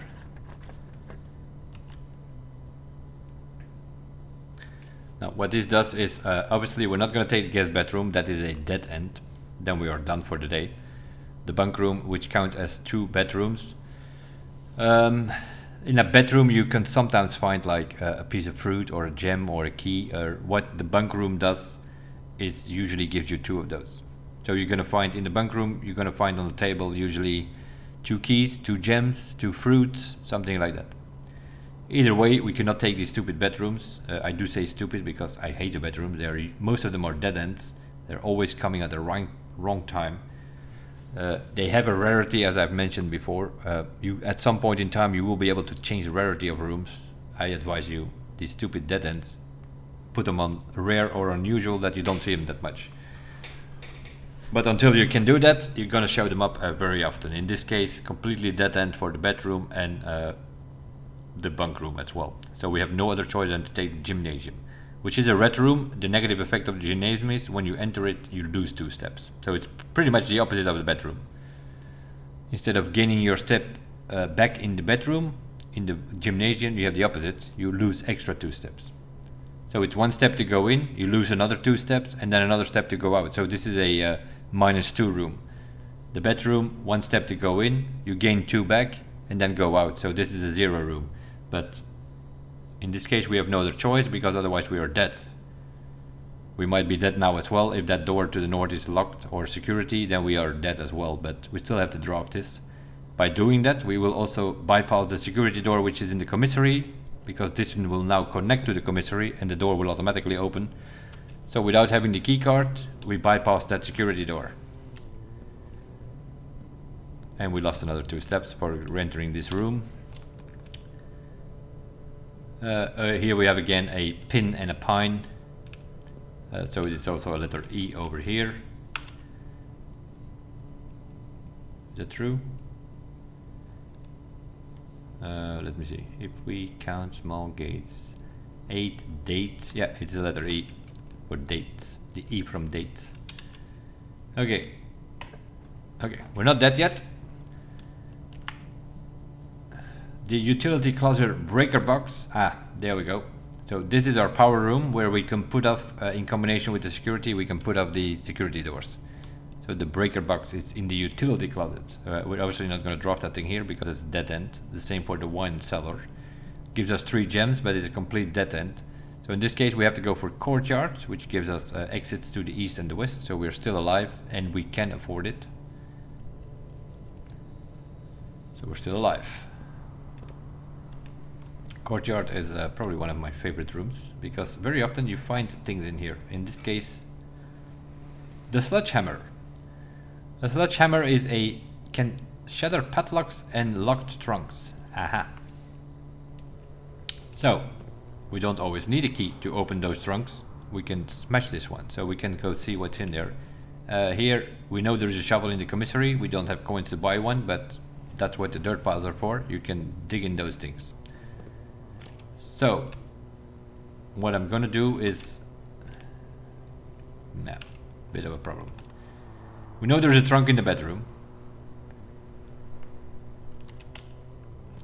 which is gonna cost us 2 steps to go through here, and then we have to go through it again just to see, to give you an idea what is in these trunks. Good thing we didn't open it with our key, because it is the 15 coins one this time.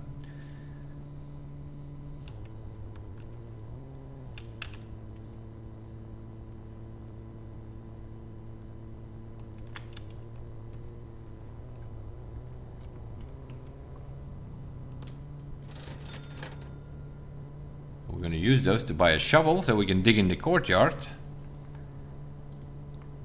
And then we have 9 coins left.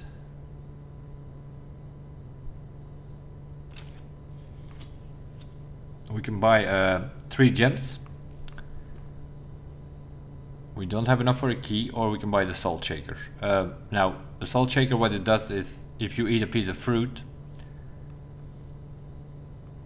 it's gonna give you an extra step. So if you eat like a salty banana, as we call it, a banana gives you 3 steps. If you have the salt shaker, then you get a step extra. Then you get 4 steps. If you have dinner for 20 steps, then the salt shaker will make it 21. So we can't buy a key, so in that case I'm going to use my coins on the gems, so that we have more gems in case we get other gem rooms to draft. Then we at least have some gems to do so. Now, of course, it's going to cost us an extra 2 steps to go through here, but that gives you sort of an idea what is going on. And now we have a shovel, so we can also dig. What can you find in here? Keys, gems, coins, or turnips. That's what I was kind of hoping on. And a turnip gives you 6 steps. But we got 2 coins. So we have another 3 coins, 4 coins. That could give us another gem in the commissary. We bought 3. You can buy 5 of those single items. But of course that means that we have to go again to the gymnasium and cost us 2 steps. We're down to 10 steps. We're not in good shape. We need to get something with food.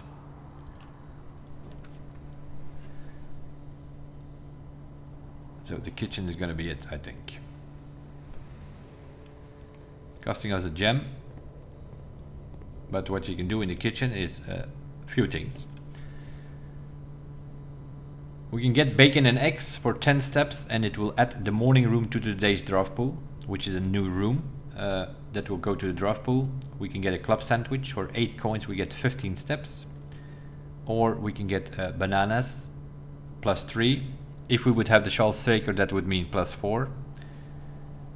And we can also see the day's costs. On day 1, also something we have established over time, it is always the aquarium. It's always salmon, and it's always the aquarium. If you have the aquarium in your house, you get 10 extra steps. So the meal is, what's going on with this meal is, it's available in the dining room.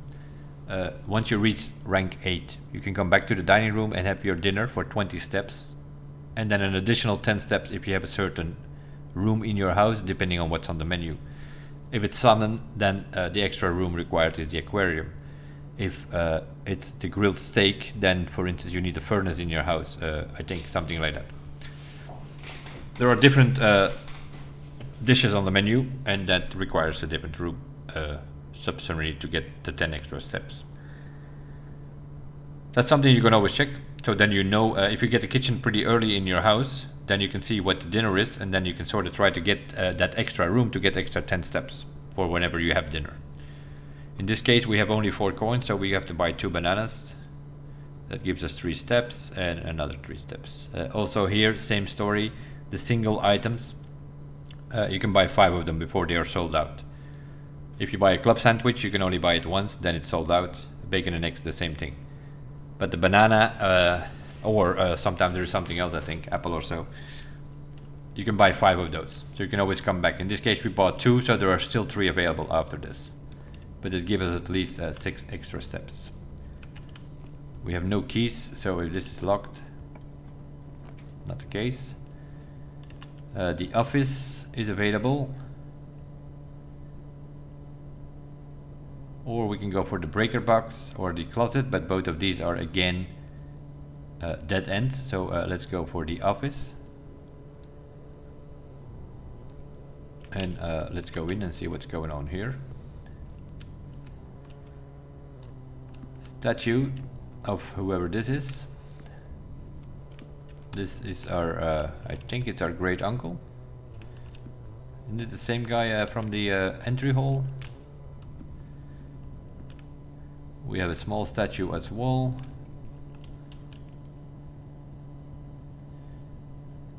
I have no idea who this is. A couple of some sort. That's the same guy as there. A coat of some sort. Here we have that same guy again.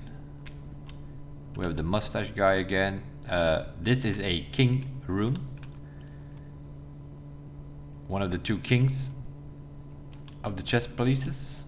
So office is the king room. Coast. This is the coastline, and that is a code. So code and coast, that gives us an S over here.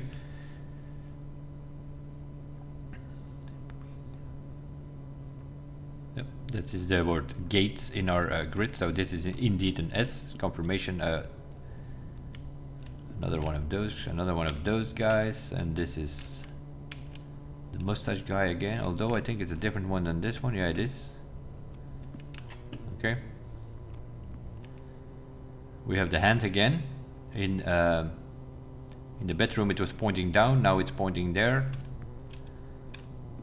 And then we have this guy again. That's the same guy that has a couple of small ones there. We have a swan here. Also in the den were a bunch of swans, so there's something going on with the swans. There's also a note. Computer.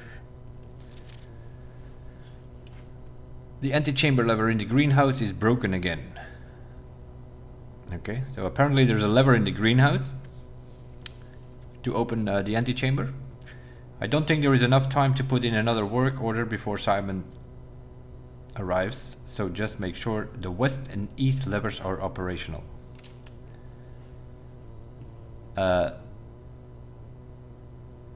Again, a note, and west is written in italic again in small letters.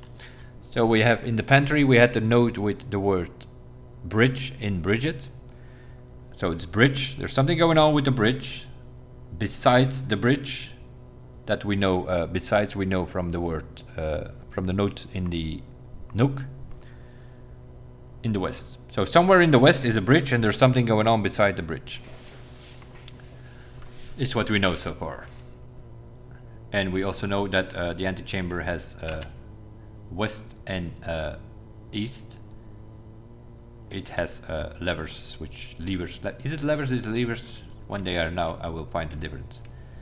What's this? A floor plan upgrade disk. Insert into one of the estate terminals to permanently upgrade one of your floor plans. Okay, so apparently that thing goes in your computer.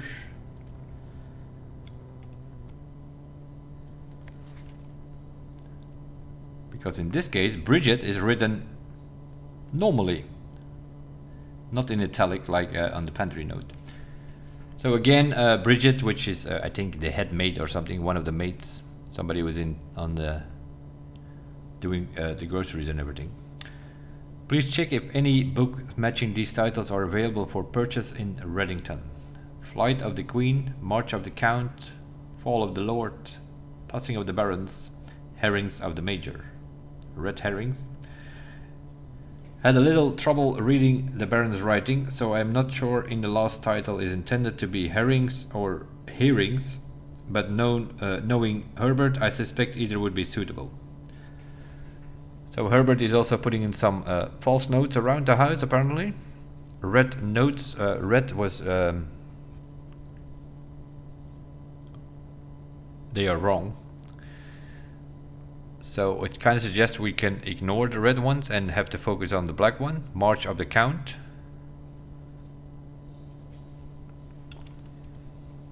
Okay.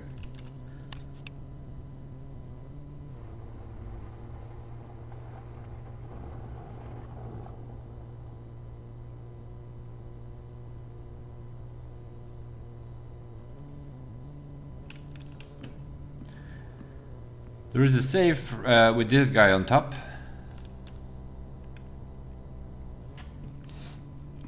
So the question here is March of the count. March is a month. So is that guy a count?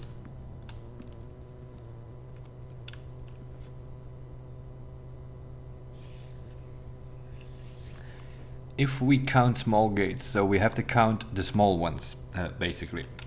If this guy is a count, we have to count the small ones. This is 1. This is 2. That's another 1. That is 3. That's another 1. So we have 3 of these small guys. If we consider the black word here. Oh, God. If the count is 3, March is the 3rd month in the month. So we tried March 3. Personally, this took me a few days before I figured it out, but now this doesn't matter if it's at an American or European connotation, because whether you fight the day or the month first, it doesn't matter. It's always going to be 3-3, 0-3-0-3. Another of these gems. This is letter number 8, but at the same time it's also the infinity sign. So we felt that one final red letter of our own was merited given the circumstances. You can obviously read that, but I'll give you the summary. This is pretty much some dude writing up to our great uncle on, guess what, on March the 3rd. The saves, the dates or the letters are written usually in the dates. So what's happening here is somebody is blackmailing our great uncle. That if you read the letter, that's what you can make from it. Somebody is blackmailing our great uncle, and they have found some of the rubies or gems, and but the blackmailer has kept 1. This is also in italic, by the way. I just noticed. They have kept 1 letter behind. So apparently there were 8 letters, but these blackmailers here have 1 letter themselves. That is something you will find out later as well. That's the reason why you only find 7 letters throughout the game. Because the blackmailers here, forever anonymous. We don't know who they are, but that might become clear later on as well, who was blackmailing our great uncle. But they have kept 1 letter behind, so that means from the 8 letters surrounding in the safes, you only find 7, because whoever was blackmailing him, they kept 1 letter behind. Let's have a look on the computer and insert our upgrade disk that we found. Upgrade disk, also here I will fast forward a bit. I think there are about 16 or something in the house. So yeah, this is the first one we find. That is of course something, if you find one, you're gonna have to upgrade that thing. That could be sometimes a bit of a problem. We know there is a security and a laboratory computer. We know that from the note in the commissary as well as in the security, because it's the same note telling us that there are computers in the security and the laboratory. We are now in the office. We also know now that there is one in the office, so that's already 3 computers that we found in the house. But still, if you find one of these upgrade disks, you need to have a computer in the house. If not, you're gonna have to look for one of those rooms to drop as quickly as possible so you can upgrade. Because this is not something that stays in your inventory. If your day is over, you're gonna have to you lose it. So what do the upgrade discs do? You can upgrade your rooms permanently. In this case, the boudoir. And what it's going to do, it's going to show you 3 options and you have to choose one of them. Pretty much. So we have to select a floor plan below to upgrade this room. We can upgrade it with 1 extra gem. The boudoir normally has... well, we have the gem from the safe there, but normally it has nothing. So we can now add some things in there. Either 1 gem, 2 dice, or 3 apples. Now in this case we have not found a dice, but I'm gonna go for the dice. Dice gives you an option to re-roll floor plans. We haven't found one yet, but I will tell you right now, in this case I have to, because the apples, an apple is 2 steps, so that's gonna give you 6 steps. Could be handy. But seeing you start with 50 every day, you know. 1 gem, yeah, could be handy as well. It's the choices you make, but I sometimes, if you get 3 dead ends, you want to have an option to re-roll. So for me, from the boudoir upgrade, this one is the best. So I'm gonna do this one so that we have for the future, every time we drop the boudoir, we know we're gonna get 2 rolling dice. Very important for something else as well later on. So this is definitely, in my opinion, the best option. You might run out of steps sometimes, yeah, then those steps, 6 steps from the apples might be important, but...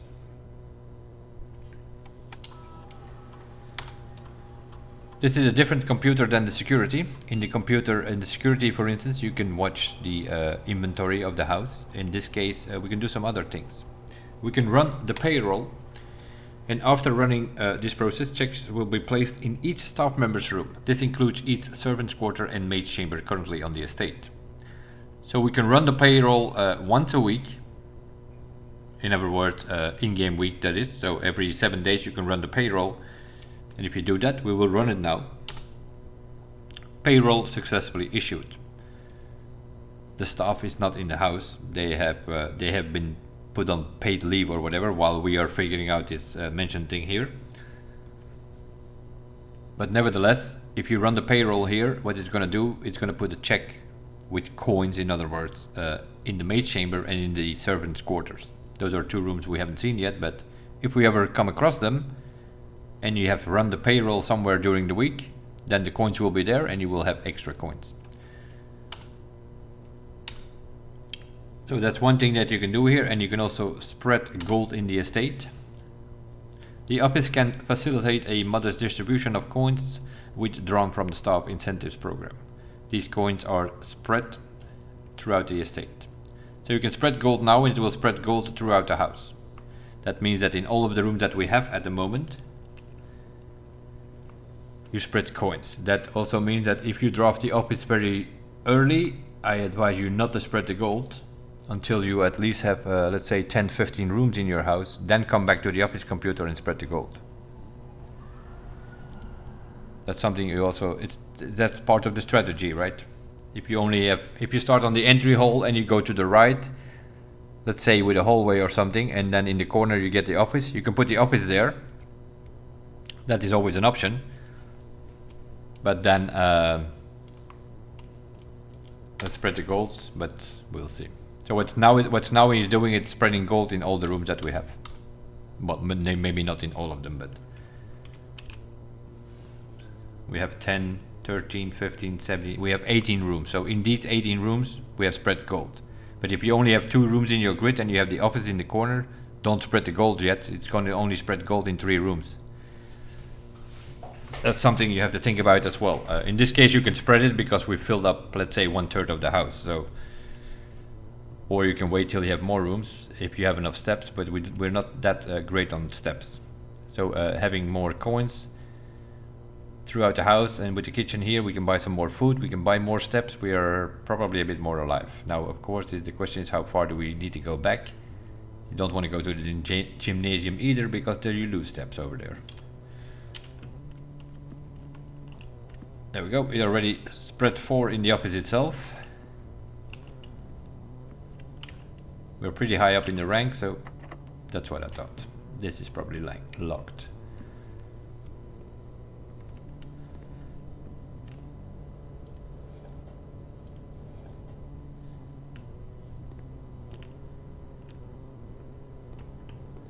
So yeah, there are no coins over here, but we are in the kitchen.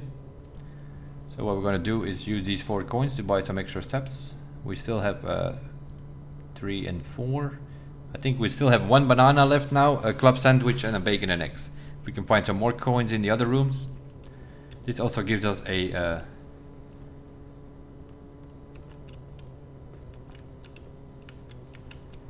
don't immediately see coins here. If they spread coins here, it will usually be somewhere on those things.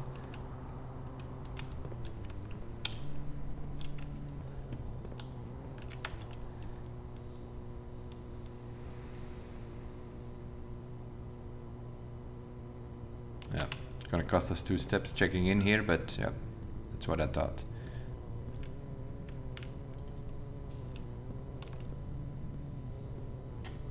I'm gonna go through the bedroom and see if there are some coins over here. Don't see them immediately. They're usually on a cabinet or on the hand here or something if they spread here. It's not spread in every room, as you can see, unfortunately. We're not gonna go in the gymnasium again. Try to avoid that room. Spread coins are usually on tables or so. Sometimes they're on the floor, but that has more to do... yeah, we have no other choice here.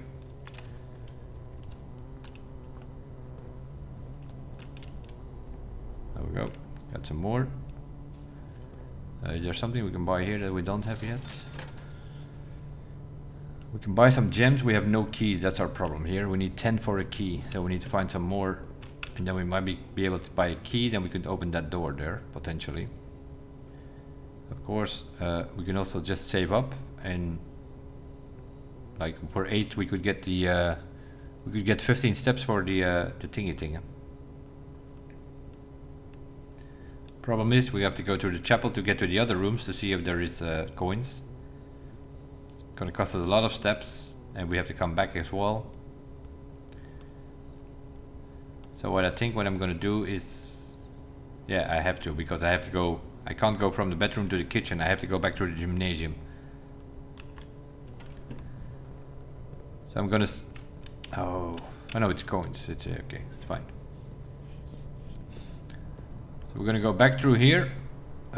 First see if this door is locked. It is. That's a problem. So we now have our courtyard, which is locked, and we have the office, which is locked. So there's...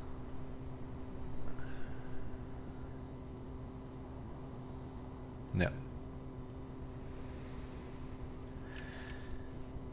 I think I have to go to the kitchen and buy the 15 steps, which means our coins are gone. But I need those steps because I need to go again through that gymnasium. But then we are out of coins, which is fine, because then we can go to the chapel and it doesn't cost us a coin, because we will have no coins.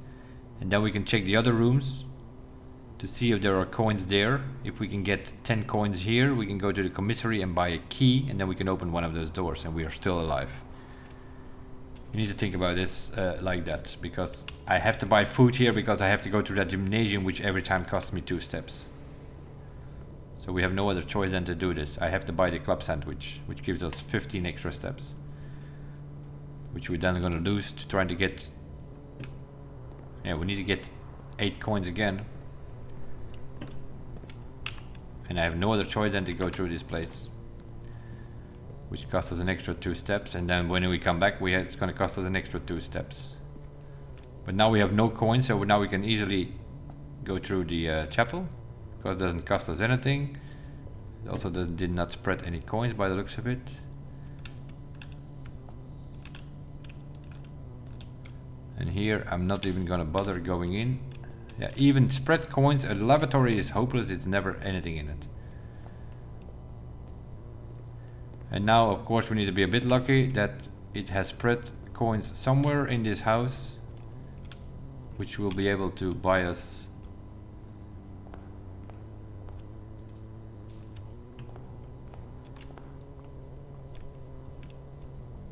three. Yeah, we need to check all the rooms. 5. We might not have enough stops to go back that, but yeah, we have to do it though.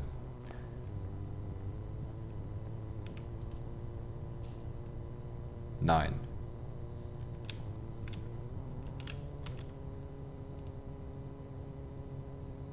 boudoir. Yeah, we're never gonna get back. We need 10 to buy a key. So I need to check all the rooms. But then we don't have enough steps to go back. I don't think our plan is gonna work, but it's something we had to try.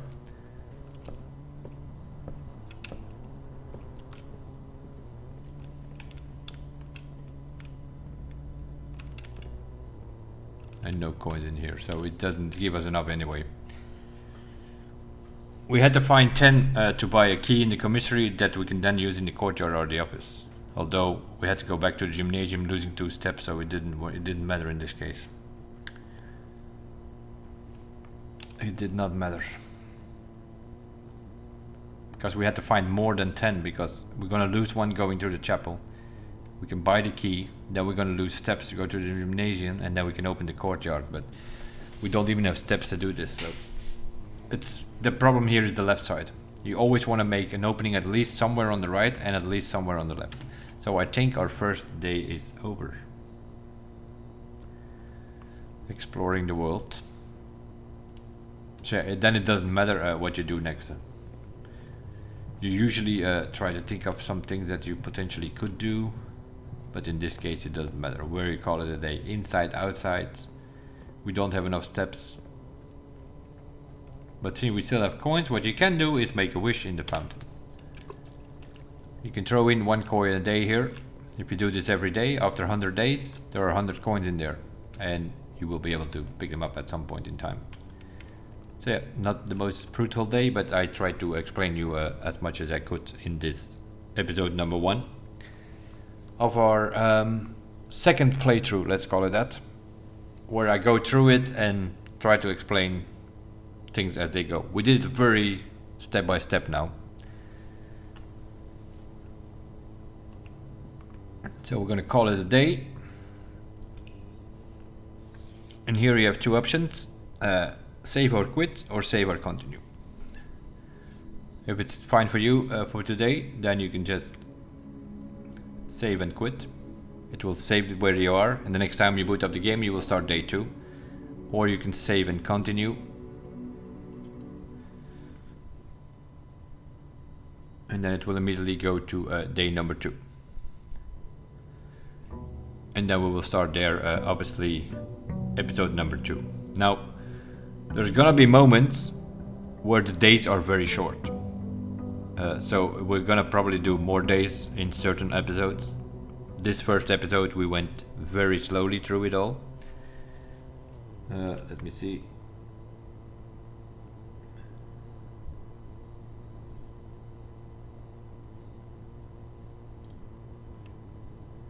Bring this thing back up here. So yeah, we figured out there was something going on with the grid, with the letters. We sort of figured it out. We got the clues to figure it out, right? We will not solve anything unless we find the clues, but we got the clues. We looked in the commissary, saw the pictures from the clock and the lock telling us that there is a difference in those letters. The only thing I forced forward to is over here, that this is the full grid, so that you don't have to make notes in the future anymore. If we count small gates, 8 dates crack 8 safes. We know we're looking for dates to crack the safes.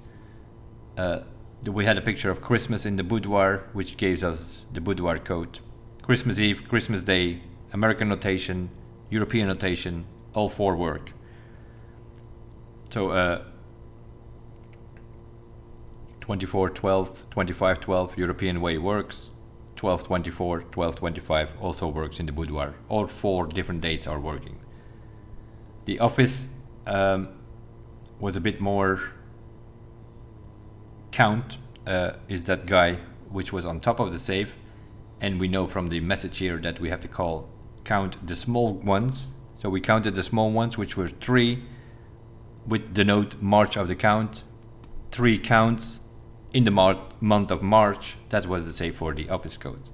So we have found the boudoir and we have found the office, which also means we have 2 letters right now in our game. And we know we are checking the pictures every time, but we know the pictures will give us a letter in that square where we are in that moment in time. So the letter is related to the square that where you are, not necessarily to the room. So it is possible that if you drop the room, let's say you drop the nook here on the S of saves, you're gonna get an S. If you drop the rook over here in row 3, you're gonna get a C from. You probably get the clock and the lock picture in the nook. So there will be different letters in every day depending on where you put the room in the grid, because it's a grid puzzle basically. So that's something that we found out in day number 1, is that there's something going on with pictures, and there is also certain rooms have chess pieces. We found a rook in the nook, we found a pawn in several rooms, we found a bishop in the chapel, and I don't know if I mentioned it, but there is also a knight in the security. It was next to the computer on top there, on one of the cabins. So those are things that we have noted. For what that is for another puzzle probably. So we just noted those things. So as time goes on, also from the next episodes, we will keep an eye on those pictures the whole time to see if our thing is correct, which of course we know it is, but we will always confirm these pictures, and we will also always keep an eye out for pawns. There was a pawn in the den, there was one in the parlor that we saw, so that's already 2 pawns. On a chessboard there are 16 pawns, so more than likely there are 16 rooms which have a pawn inside.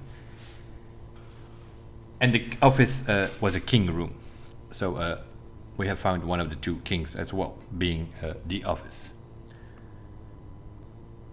So that's what we have so far for our day 1 storytelling playthrough, or whatever you want to call it. That's sort of what we're doing. I sort of point out what you need to pay attention to, and then once we have the full clues, then we will solve it. Like for instance, we found the note in the pantry with bridge, and then the one in the note in the rook which beside.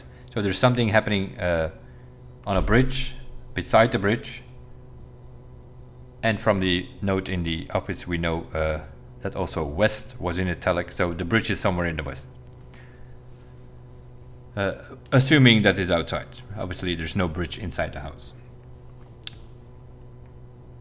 And that will be for the next day when we will start here. I will leave it at this, and then probably record another episode which you guys will see next time then. As for now, thanks for watching. We'll see you guys in episode number 2. Bye bye.